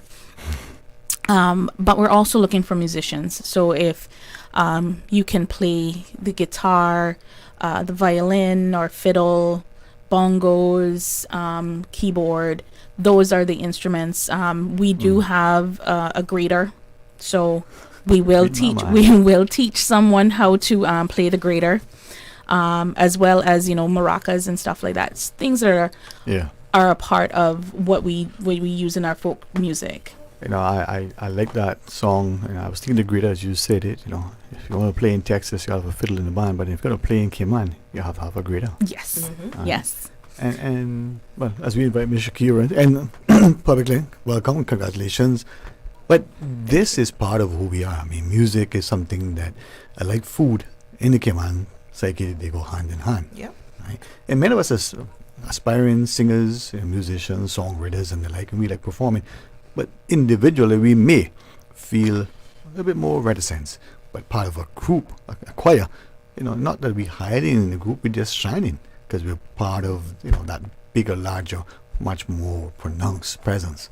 Yes. Yeah, definitely. When we look at it as parents, I respect and reflect on what Ms. Ebanks was saying, that at 8, to 17. But as parents, sometimes we look at a 10-year-old even, and we're unwilling to, give them the leeway, give them the license, and encourage them. From that perspective, maybe our child has a penchant for music, for singing. Let's appeal to the parent, because the parent's going to drive the child there. Well, yeah. What I mean, and I don't mean to say that the parents shouldn't be around. No. Coming from the background of being a teacher, I know that when the parents are not visible to the child, they're more likely to give you that type of performance that you're looking for. So they'll be a little bit more shy if mom and daddy are standing there and right around. Depends. Yeah, because yeah. For me, with my daughter, she's 12. She tends to give her best performance when I am there, because she knows she has one person who's going to have her back. That's true. Yeah, she's more confident. And thank you for being that loving, caring, devoting, very ever-present parent. And I take Ms. Ventisha's point. So it's that mix. Yeah, so it is. To my point, as a parent, your child, encourage and nurture, ensure that because you're going to drive, literally, not figuratively, you're going to be driving your child to the place, and you're going to be ensuring that your child. So that 8-year-old may have that phenomenal voice. There's the next promising Whitney Houston, right? It may be the Barry White of tomorrow. you know, we might be lucky enough to get a Billy Joel or Bob Marley, but you know, we can hope it might happen, right? But they need to come. So you extended the deadline. Yes, we've extended the deadline. Tomorrow, like I said, is our first audition, and if they follow the ministry's social media pages, we'll keep posting as to when further auditions will be happening. Okay, and just anything that needs to happen in order to be a part of the auditions? We would love for them to go to our social media pages. There's a link with the post, and there's a link in the bio of our Instagram page for them to sign up, so that we have some information on them before they come. But like I said, that doesn't have to be done right away. They can come to the audition, and we will have paperwork there that they can fill out, because we'll need to know how to contact the parents. You know, with the folk singers group itself, we have a WhatsApp chat, so that we can say to them, look, we've been asked to do this performance, or rehearsals is on this day instead of this day, those kind of things. So we'd want to have a little bit of information so that we can keep in touch with them. And maybe the children, you know, saw it, like you said, and now quite, you know, sort of converted into a deadline. Maybe the parents are not fully. What? Yeah, see, and the thing is, we've discussed this back and forth. The thing is, our kids nowadays are into a lot of activities. So we're going up against kids who sing, but they also swim. Kids who sing, but they also do track, or they also do basketball, you know, do karate. So we're asking them to now maybe choose a little something different. So we want to give them a try. We want to work hand in hand with you know, all of our associations and all of our extracurriculars that are happening. So we don't want to. Here was a thought as well, and you know, perhaps Ms. Shakira help us to appreciate it, because like Ms. Antisha's comments in relation to the child who is doing all these things, the child may be doing a lot, but tomorrow that activity and the coach, that thing that is part of the schedule, the child mightn't feel the permission to leave, might not have been given explicit permission. The parent may have very indirectly, not, you know, intended, saying to the child, you know, oh, you remember, you got to do this thing tomorrow, and you know, that sense of responsibility. So maybe we, the parent, the coach, the thing, give the child license and permission. Say, hey, it's okay, you can miss tomorrow to do this, because the activity is not going to take place next Saturday or at this time, but on another time. Yeah, the parent support is really important. You know, once the kid knows that they have their parent behind them, then they'll make it happen. I also think that. Sorry, I got a little brain freeze right here now. That's okay. No, it happens. You guys were talking, and then it went. I would joke, but normally say, don't do that. I would say it happens in Parliament too, but don't know. So it's okay. But no, yeah, I just wanted to emphasize that it's important to have the parents come out and support the kids. You know, I know that, like Ms. Ventisha said, everybody's busy and they have a bunch of different activities, but it is very much so possible to squeeze one more in, especially one that's so important. Yeah. Because, you know, I love my folk singers. They're getting a little. Can I say older? You can. It's okay. They're getting it. I'm gonna get in trouble. Practice on Monday for saying that. And I ain't taking up for you. Oh gosh. Oh no. They're getting mature. But and they come into their own. Yes. So we do need the younger folks to come in and you know, not sort of replace them, but you know what I mean. Compliment them. Yeah. But it's so important. We can call it anything, succession planning. But what is it's essential. It's absolutely. Yeah. Now is the time for us to join this thing, right? All right. So they come out tomorrow. What time again? 10 to 12. Okay. A.M. 10 a.m. to 12 noon at the Intergenerational Hub, which is 131 McClendon Drive. It's next to DHL, which is behind Foster's. At the airport. There's the airport post office. You're in the vicinity if you're not quite sure where you're going, but it's on that side of the road. Yeah. 10 to 12, 10 a.m. to 12 noon. Yep. And if they need information, as always, they can reach out to us in the ministry. Either 926-0633, which is my cell phone number, or ysch-events@gov.ky. All right. And then once they're part of it, the activities will take place. You reference.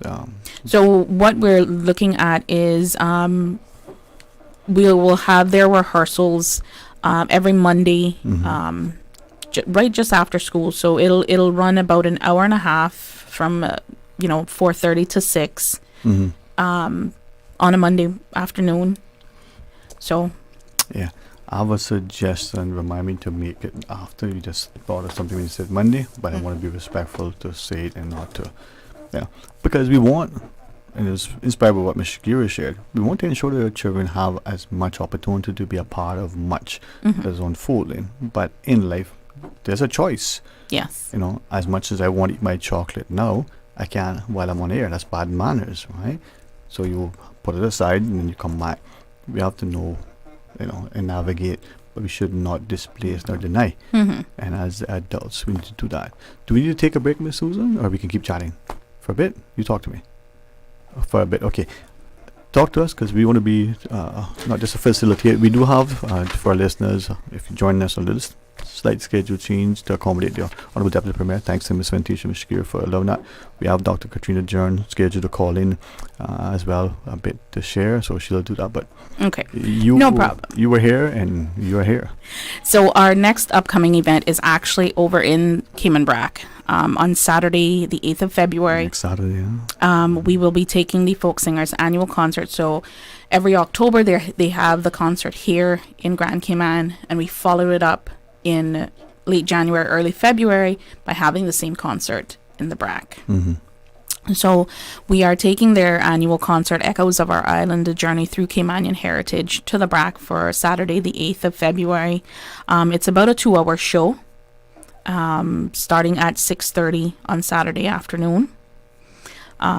It's a free concert. We don't charge admission to have it in the Brac, and light refreshments will be on sale. So we're inviting all of the Brackers to come out, join us for 2 hours of, traditional music. The show, I think if we had 2 more nights here in October, we would have been sold out for those 2 nights. Our first 2 nights we sat at 75-80% capacity of the Harkwell. We had a great crowd. And there were people who called us up after and said, "Are you guys having it another weekend? We missed it." And unfortunately, no. But if you did miss it and you want to see it in person, head on over to Cayman Brac. Like I said, it is Saturday, February the 8th from 6:30 to 8:30 at the Ashton Reddy Center. It's going to be great. And the folk singers love going over to the Brac Saturday morning for about a half an hour. They go to the Kilkernel Community Care Center for the older folks who won't be able to make it out at the evening, and they do a little mini concert for them there. So that's their giving back to the community. And then we'll have the concert that night. Already, garnering great partnership with the Ministry of District Administration and the Department of District Administration and their Public Works Department to help us put the stage almost identical to how I had it here. And had to have that in the Brac so that the Brackers won't feel that they didn't get the full show. Yeah, man. 3 islands but one country. Hey. Everybody has, opportunity to be included, involved, informed, but also understand that we're one, right? Yes. All right. So that is next Saturday. And then... See, this is just how busy we just keep being. Then we hit the week of love. The week of love. You gotta do a show these days. You know that's happening before you retire. So then February the 14th, because Valentine's Day falls on a Friday. That's it now. It does. So I'm telling all of the, I'm putting it out to all of the husbands and the boyfriends and so on. Make sure you order the flowers and you order the candies and you schedule for dinner. Because can I hire you as my PA? This is the one day that you are supposed to take care of as men, not the women. One day? Beg to differ over here. Look at. You know what? I got 7 sisters. I got to stay right here. Right. Stay in. I'm not getting into that, baby. So annually, I think this is now our 4th time having a mini concert in the government building. So we transform the downstairs where the JP usually sits into a little concert hall. We have a stage with all the stuff, mics and everything else. The folk singers come out and sing a couple love songs, and we invite our schools to come out. And, Sterling, I see you rubbing your throat there. I'm not saying nothing. And as much as I love you to death, you are on the same. You are in the same boat as my very wonderful colleague, Miss Tanissa Barnes, the head of our heritage unit. Yes, ma'am. Yes, ma'am. And I will tell you like I tell her, stick to singing in the shower. Stick to singing in the shower. My sister. But I sound good in the shower, though. I tell you. No, not you know. I don't know about how good you sound. You know how I know that? Because nobody's there to complain. So you stick. You stick to that. I sound good. My walls have. So Friday, February the 14th at 9:30, just for an hour, we have the Cayman Islands Folk Singers. This is AM, 9:30 AM. Okay, don't get no idea. But they're not open at 9:30 PM. It open at 9:30 AM. Yeah. We have the Cayman Islands Folk Singers, and we'll have a couple of the schools, both public and private, because in years gone by we've had students from Red Bay, we've had students from Grace Christian and Triple C and John Gray. Yeah. So we've had the gamut of them, and we love to have that mix. So you can come out and join us on the first floor where the JP normally is sat. We'll have chairs there for everybody, and the one thing we do is that we make sure that no one leaves there without a sweet treat for Valentine's Day.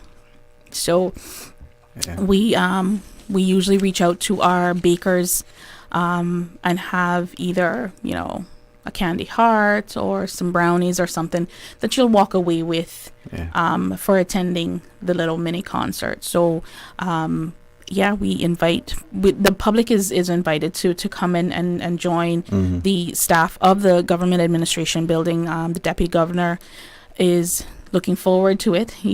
Both he and Madam Governor herself, she loves the concert. She actually, I will say this, I love to have her at any of our events for the folk singers, because the one thing she does is she feels the music. She loves to get up and dance to the music. And I mean, she's learning the words because I've seen her singing along with them. So because she's been to a lot of their events, she loves to support the traditional arts, and we love to have her there. So I can guarantee you that if you come, I can almost guarantee, I can't say, I don't know her schedule for that Friday, but if she's there, she's gonna get up and dance a little bit and tell you to get up and join her. Yeah, man, there's a song there somewhere. So you mightn't can't sing, shake your body down to the ground, but you can join Her Excellency in we should give you a chance. Why you can't sing? Give him a chance. You see, good thing I'm older than she is. So. Respect, yeah.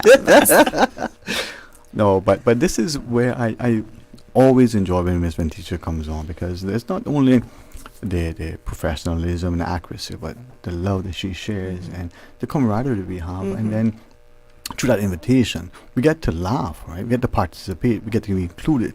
And as you've done this concert before in the government admin building, that's a good space. The acoustics are not bad. I can tell you a few of us have belted a tune or twice when nobody's around. And the walls are well insulated, so people beyond can't hear. So it's good. It's good. But it's a good way for all who visit the building, for all who work within the vicinity, to feel that agape love. And that's what a day is about. You know? It is. It is. So, those are the pertinent events we have coming up. Our Mini Love concert on the 14th. If you're over in the BRAC next Saturday for the Cayman Islands Folk Singers annual concert.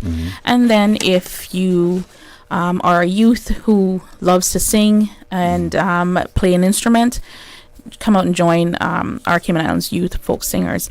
But on the horizon, because of course you know, we don't only think about now, we think about future. You know, I'll be coming back on, myself and my colleague Miss Tanissa Barnes, who is the head of the Heritage Unit, as well as our chief officer. Emancipation Day is coming up. Before we turn around, it'll be you know, elections, and then I was going to say a new government and then something better. But I think and elections is the day before, you know, we celebrate Emancipation Day. So we'll be back on to talk about the theme for this coming year, as well as the activities that we're going to be doing this year across the islands. Yeah. You know, it's a good reminder because April 30th is Elections Day. And then May the 5th. Look at the calendar. 30th is the Wednesday. April has 30 days. This year, I think it may have 31 though. At the point where January has had for 11 days. So 3 Mondays is 6, 4, 5. So yeah, it's the 5th, first Monday. 5th of May is going to be the holiday. So much to celebrate. Very much to celebrate. So we'll be back on to talk about that, which is very looming in our second quarter, and then you know what activities. God's willing, we'll have in Q3 and Q4 of the year. I will say and put it out there that one of the activities we do want to have in April, May is a steel pan competition. So we'll be putting it out there to the schools and the steel pan bands that are around when we decide on a date and venue and so on. So that's out in the air there. But yeah, thanks for having us on. And yeah, we love, you know, I love to come on and talk with you. Well, I hope that it's very evident, but if it isn't, you have not just a standing invitation, but we truly love having you on. And I hope that our banter is not just good camaraderie, but it's always on my part, respectfully. You're an educator at heart, and even me as a student that I probably wasn't. We can leave that alone. Since I don't want to take over, and you said that a doctor was calling in. Dr. Katrina Jern. That's PhD, not MD. Okay. Just want to remind folks about what's coming up. Of course, this Saturday from 10 a.m. to noon, we'll be holding auditions at the Intergenerational Hub for our Cayman Islands youth, folk singers, and musicians. Again, feel free to reach out to us in the ministry. Email is ysch-events@gov.ky, or 926-0633 is my cell. Reach out to me, and if you are coming and you get lost and you need to find your way, just give me a buzz. All right. And then if you're over in the BRAC next Saturday, February the 8th, starting at 6:30 p.m., we will be having the Cayman Islands Folk Singers annual concert, Echoes of Our Islands, A Journey Through Caymanian Heritage, at the Aston Ruddy Center, and admission is free to that. So come on out, join us, and I dare say I invite those folks from Grand Cayman who missed the concert last October, come over and join us. There's plenty accommodations in the BRAC. All right. And Cayman Airways does flights. Yeah, and boy, they're fantastic.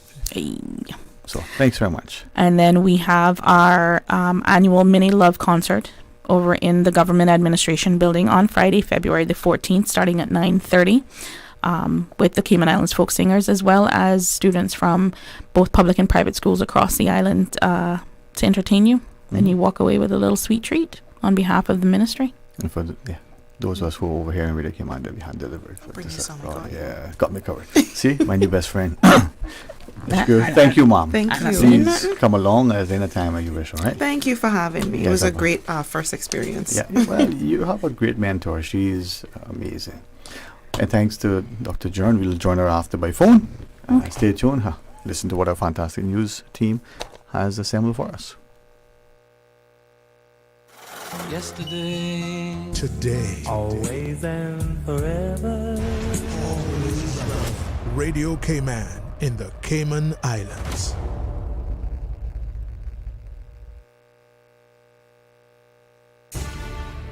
From Radio Cayman's newsroom, this is Headlines.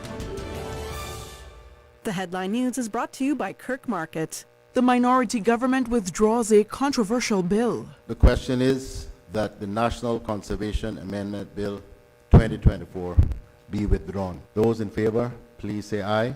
Aye. Those against, no. I believe the ayes have it. This after the Minister for Climate Resiliency and Sustainability made a statement on the matter before the tabling of bills in Parliament. Proposed amendments to the National Conservation Act drew strong criticism from opposition MPs as well as local conservation groups. It included changes that, if passed, would have reduced the powers of the National Conservation Council and shift key decision-making authority to the Cabinet. Good afternoon, I'm Dion Anglin with your headlines and news elsewhere. Trinidad and Tobago Police Commissioner Erla Harewood Christopher has been arrested. Confirmation came from Deputy Commissioner of Police Suzette Martin during a Trinidad and Tobago Police Service media briefing this morning. Harewood Christopher was reportedly held for questioning on Thursday in relation to her allegedly granting permission to former Strategic Services Agency Director Roger Best to import 2 sniper rifles. And recovery operations are still underway in Washington, D.C. after an American Airlines plane from Kansas carrying 64 people on board collided with a military helicopter manned by 3 personnel on Wednesday night. The victims include top figure skaters from the U.S. and Russia, a young pilot, flight attendants, and a lawyer traveling home on her birthday. That's a wrap of your headlines. I'm Dion Anglin. www.radiocayman.gov.ky. Check out our social media pages: Facebook, YouTube, X, formerly Twitter. Radio Cayman Headline News.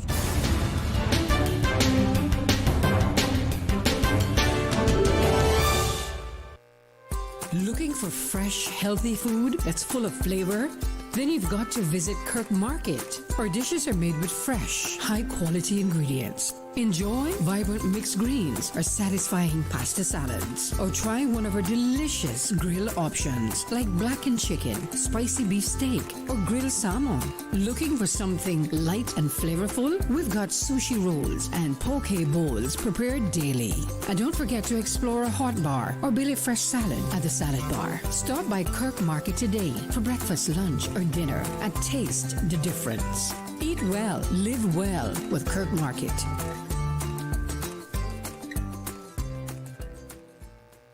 Dream Big Cayman. The Ministry of Education is here to help you make it happen. With overseas scholarships for the 2025-2026 academic year, you can receive up to CI $35,000 per year to study abroad. Whether it's your first step toward greatness or the next step in your journey, the possibilities are endless. But don't wait. Applications close January 31st, 2025. Visit moescholarships.gov.ky and make your move today. Your future is calling. Answer it now. Did you know ordering your favorite sandwich from Subway just got easier? Yeah, picture this. No more waiting in line. No more fussing with cash. Just a delicious taste of Subway at your fingertips. With our new app, ordering your go-to sub is as easy as a few taps on your phone. Plus, receive exclusive deals and earn loyalty points with every purchase made on the app. Download the new Subway app today and get ready to ditch the lines and drive straight into your flavor. Visit the App Store or Google Play Store on your mobile phone and search for Subway Cayman Islands. Subway. Eat fresh. Did you know that Doctors Hospital provides urgent care services 24 hours a day, 7 days a week? And Doctors Hospital's urgent care physicians have access to the most advanced MRI and CT imaging in the Caribbean, providing reliable diagnostics when you need it most. When you need quality urgent care for an illness or injury, Doctors Hospital is here for you 24/7. Whether it's a migraine, chest or abdominal pain, shortness of breath, broken bones, or another urgent need, Doctors Hospital at the top of Walker's Road. Urgent care right now. Radio Cayman's Talk Today.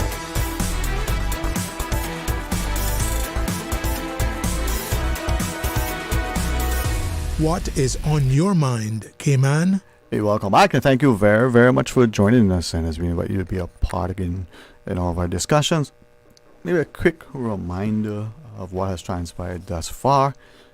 First, with Miss Amanda Dormandy, there is a boarding school fair happening this evening over at the Georgetown Yacht Club.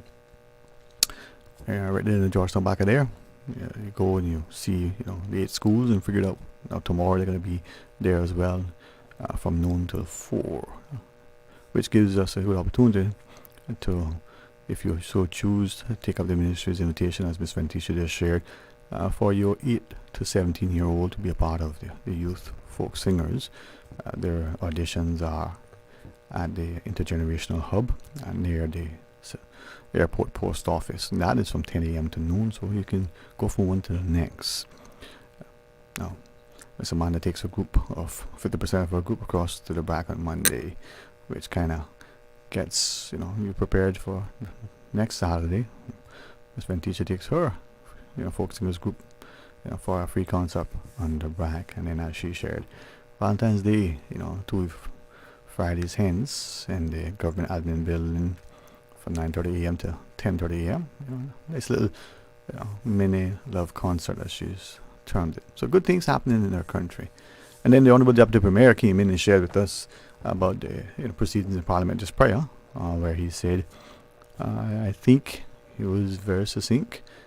He certainly shared it so we could all be sufficiently informed. There was no or very little politicking. I don't think anybody could say otherwise as to what transpired. The amendments to the NCA been withdrawn, and as a consequence, when Parliament resumes on Monday, well, there'll be much to be discussed, but not that. Now, is Dr. Katrina Jern on the line? And well, let's welcome her. Welcome, Dr. Jern. How are you? Well, good afternoon, Sterling. Thank you so much for having me on. Great to hear your voice. We're calling in today on behalf of Sustainable Cayman. I'm an executive committee member. And as you've just shared and was in your news just now, we've had very positive news that the National Conservation Amendment Bill has been withdrawn by the government. Wanted to share with your listeners that this morning our youth sustainability ambassadors, along with Protect Our Future representatives, presented letters from over 500 members of the community that were written with concerns about the proposed amendments to the National Conservation Law. So all representatives from all the members of all the groupings in government were invited to receive those letters.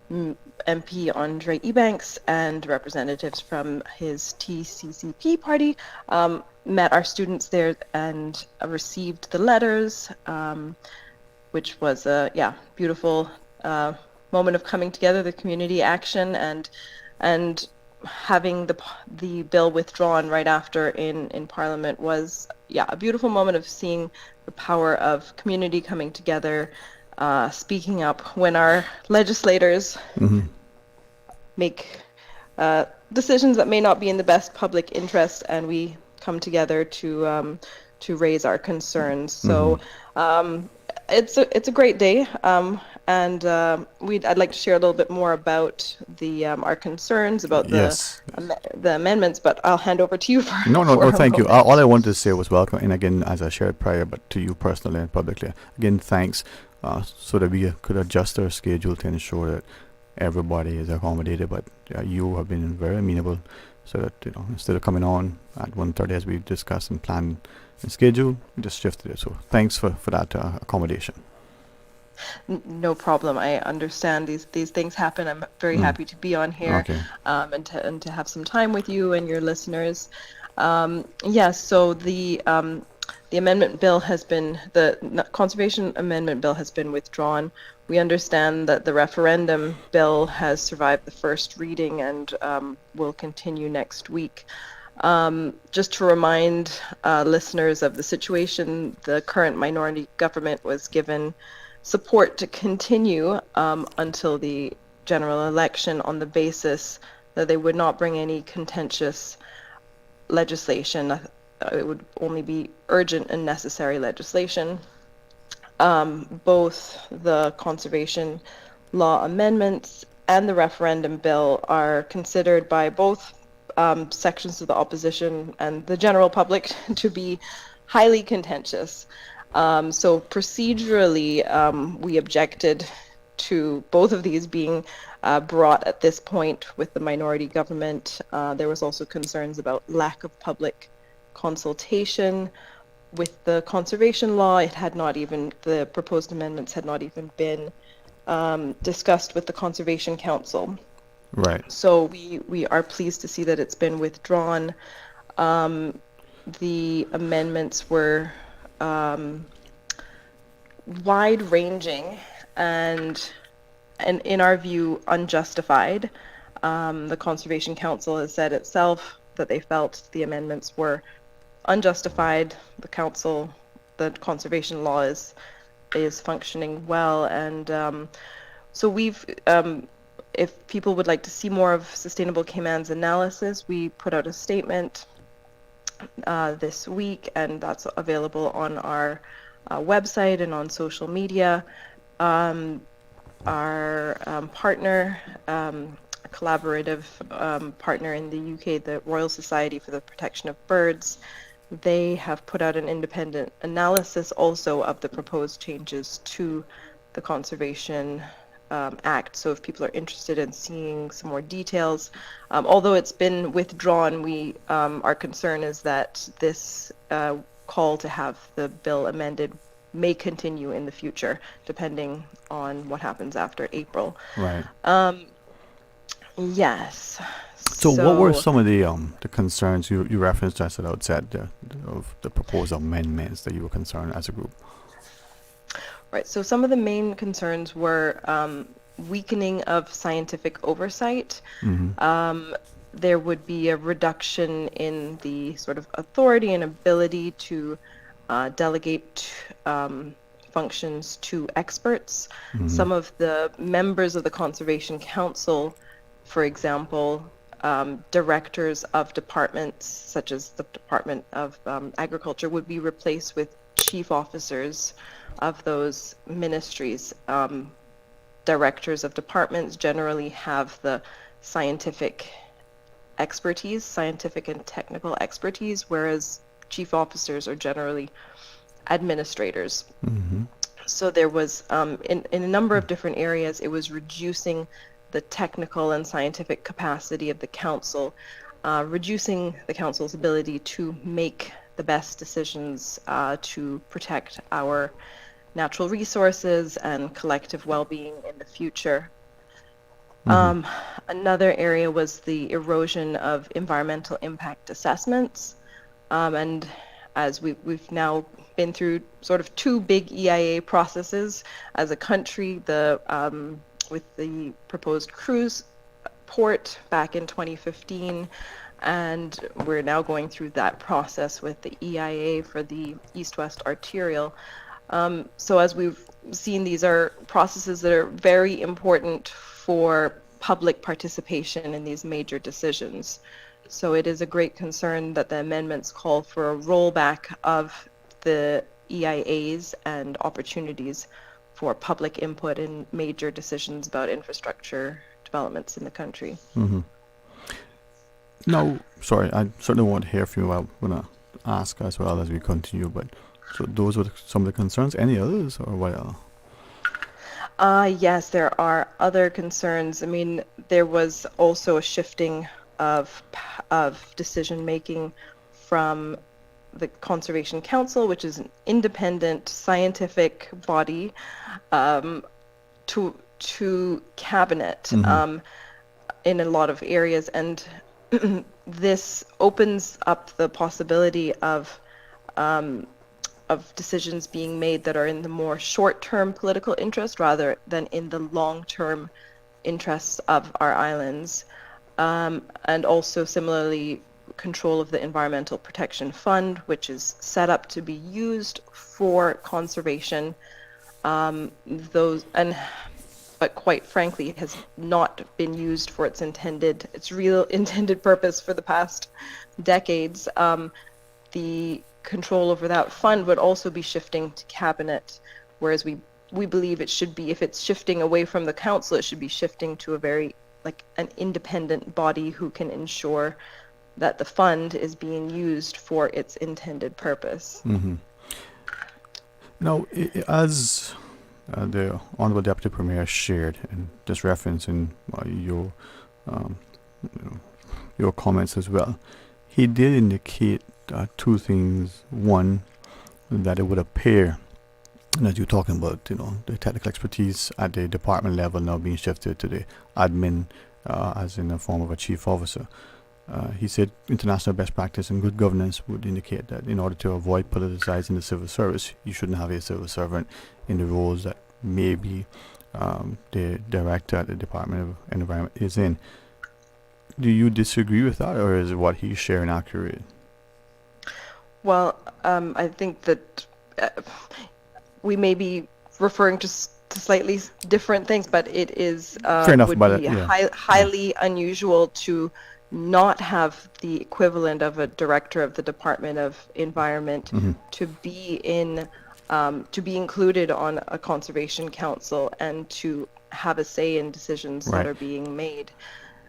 So I think there may be he may have some legitimate point. I'm sure that he does, but from our perspective and our analysis, we looked at this, and the RSPB also looked at this closely, and it would be unusual to remove or to reduce the ability of a department, the director of the DOE, to contribute their scientific knowledge. Right. And as we take this final break and come back and conclude, just to ask again what he shared in terms of one of the amendments, in that the National Conservation Council seemingly could have the power over cabinet, and this one of the proposed amendments would ensure that the cabinet remains that sort of ultimate arbiter. Again, your comments just in relation to that part? Well, I think in our government and judicial structure, we've got checks and balances that include the judiciary, and I believe that and the amendments would be making it more difficult for the judiciary to have oversight over areas of conflict within government departments. And so how so? Well, by having the Conservation Council unable to take legal action unless it is approved by the Attorney General. Now, the Attorney General represents all departments of government, and so he will, as they've found recently with cases that are have been through the courts recently, the Attorney General may be conflicted between representing the Planning Department and the Conservation Council. So it is of great concern that the Conservation Council will not be able to take judicial action without the AG's approval. When we've seen recently that the legal action that the council have taken has been very justified to correct decisions that were not in the public interest. Okay. All right. Well, when we come back from this short break, certainly want you to share, and then we may be asked a few things of you. Dr. Katrina Jern joins us. Again, thank her for doing so. Stay tuned. Welcome you right after the break. Stay cyber secure with Cayman National. Here are a few tips that will benefit you. Ensure to log out completely when you finish any online banking activities. Be aware of phishing attempts and only click links from trusted sources that are sent from your device through emails and messages.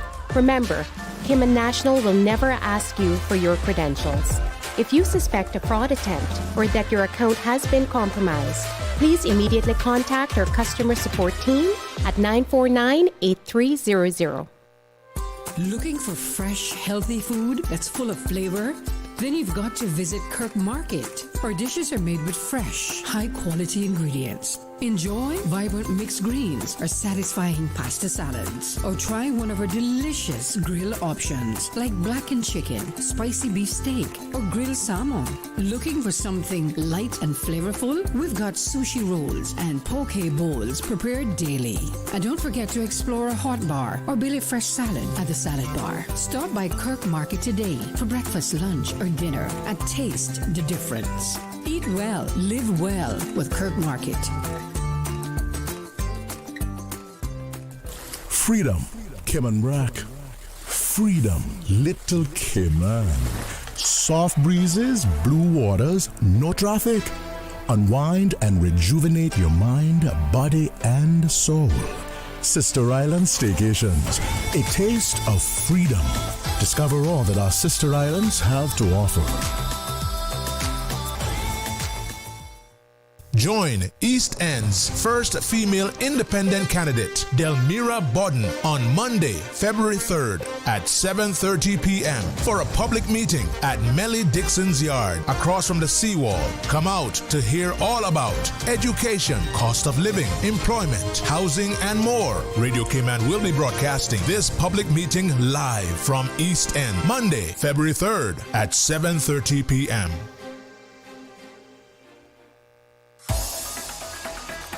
Radio Cayman's Talk Today.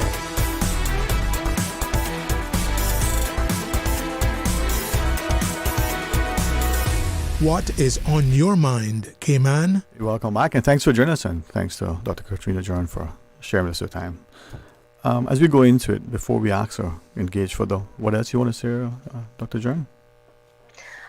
Thanks, Sterling. I would just like to reiterate, we've been Sustainable Cayman, other groups have issued statements, including CCMI, the National Trust, the Conservation Council have issued statements over the last few weeks detailing our myriad of concerns over the proposed amendments to the National Conservation Law. We are all very pleased to hear that the bill has been withdrawn today, and a real great moment of seeing community action coming together. This morning, our ambassadors delivered over 500 letters from the community to MPs in Heroes Square. And as the referendum bill goes forward next week, I just want to remind listeners that the minority government was given support to continue to the general election on the basis that they would not bring any contentious or unnecessary legislations. And both of these bills are highly contentious. We have been calling on the opposition to honor their word. Both sides of the opposition have said that they would not support both of these pieces of contentious legislation going forward under the present government.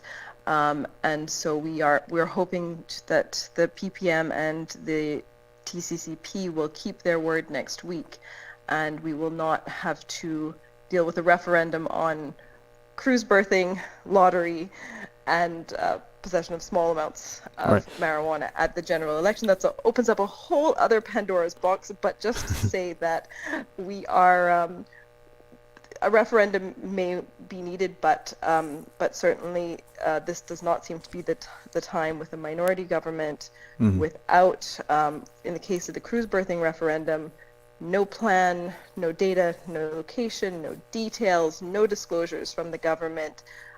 It's really worrying that they are moving this forward without any of those details for the public to properly weigh in and make an informed decision on whether this is the best move for the country at this time. So, a few things emanating from what you just shared that I want to seek further clarity.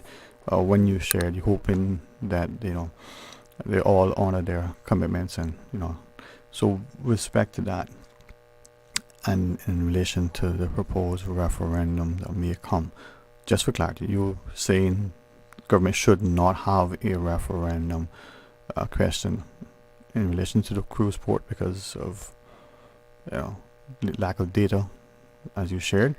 Is that the intention, and that's your understanding that was a commitment given? Well, so that, yes, that is what both sides of the opposition have said, that they would not support, they wouldn't support any contentious legislation going forward. They've both also said that there is, on the basis that there's no information for people to make an informed decision about, that they would not support the cruise berthing referendum going ahead at this time. Right. Okay. The leader of the opposition, Mr. Joey Hugh, and leader of the TCCP, Mr. Dwayne Ebanks, have both, multiple times on record stated that they would oppose the referendum bill going forward at this time. So there are a lot of other potential reasons, but procedurally, with the minority government, they've said they wouldn't support contentious, non-urgent issues, and on the basis that the government hasn't presented information and details for people to cast an informed vote. And I'll come back to that in a second, but I just wanted, again, is it then that your group, Sustainable Cayman and others, are taking sort of credit, for want of a better word, for this amendment being withdrawn at this time, or is it? Well, certainly we feel that the efforts of the community to voice their concern to the conservation law have played a role in the bill being withdrawn. I don't know. I'm not sure of the factors that the government considered, but in the discussions this morning in the House, they agreed to withdraw the bill, but they did not. They suggested that it may come back again in the near future, post-election. Yeah. So. But we can't speak for that future sitting, right, of the newly constituted government, whatever that looks like after the election, right? Exactly. And then, I guess, perhaps the final thing, sort of speaking, from what you shared, just reminds us of what Dr. Steve McPhee has constantly championed, the need for greater civics education and relation. We talk about a minority government, a caretaker government. The question is to what extent the country is knowledgeable about that, understand the importance of it and what that means in the Cayman context, and perhaps for future discussion, Yes, absolutely. And again, we're very grateful for everybody who took the time to speak out, to sign letters, to contact their MPs, to talk to their family and friends, post on social media. I mean, it's very important that we as a community get involved, voice our concerns, our feelings on different issues that are important for the future development of the country. And we all want to create an inclusive, sustainable community where everybody's well-being is equally inclusively supported, and it's important that the public participate, have a voice, and join together to ensure that the type of Cayman that is going to be beneficial to us all is being created, and the laws and legislation are being put forward to support that goal. Well, I appreciate it, and as you were sharing, I'm recognizing that allegations of political expediency aside, or any political jockeying that may take place leading up to an election. I think the country has, under the Westminster system, one, as the Honorable Deputy Premier reminded us, one recognized opposition, obviously in the assemblies of others. So I appreciate you identifying both, and maybe the populace becoming more cognizant of the play at hand. What final comments, Dr. John, would you like to share? And please accept the public invitation on this or any other topic, whether through Sustainable Cayman or otherwise. We would love to welcome you to our studio and share your perspective. But on this issue and on the referendum potentially being withdrawn, or what else you want to share with our listeners? I would just like to again share that the Sustainable Cayman's analysis of the Conservation Amendment Bill is on our website. We've put out a statement earlier this week. If people would like to have more details of our concerns, each of the points of amendments have been analyzed and concerns put forward there. So just encourage those wanting to know more to visit our website and social media. And again, we're hoping that the opposition will honor their word next week and not support the referendum bill going forward. And we are very pleased today at the outcome that the Conservation Amendment Bill has been withdrawn.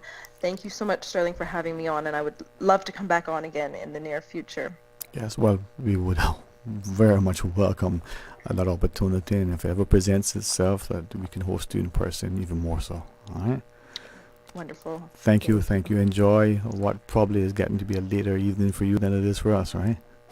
Yes. Thank you so much, Dr. Thank you so much. Have a great day. And to you. And a wonderful weekend.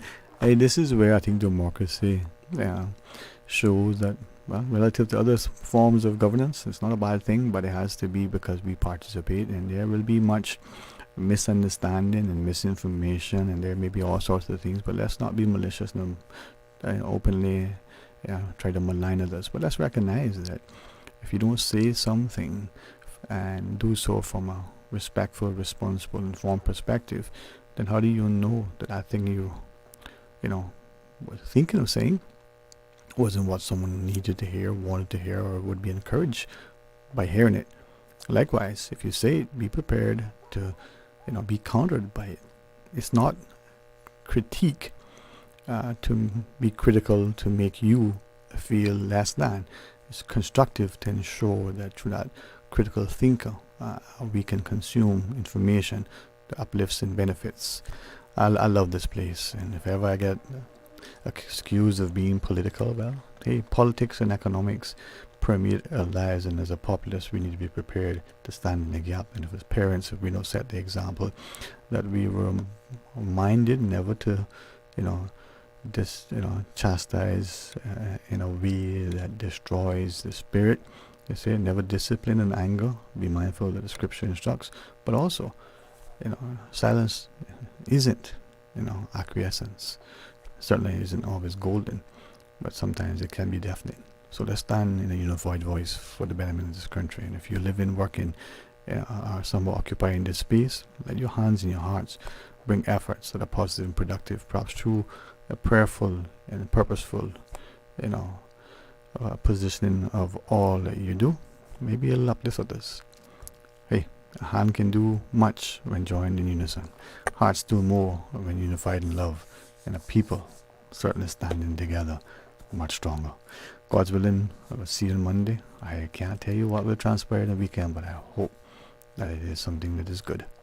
Until Monday, be blessed. Talk Today is brought to you by Subway, open 24 hours in Countryside, Anderson Square in Georgetown, and Centennial Towers in West Bay. And by the Ministry of District Administration, explore your history, explore your land, explore your sister islands. And Cayman Airways, call them on 949-2311 to book your nonstop flights to Los Angeles and Panama. And Doctors Hospital, peace of mind is important when life happens. Doctors Hospital, always there for you. Call 949-6066.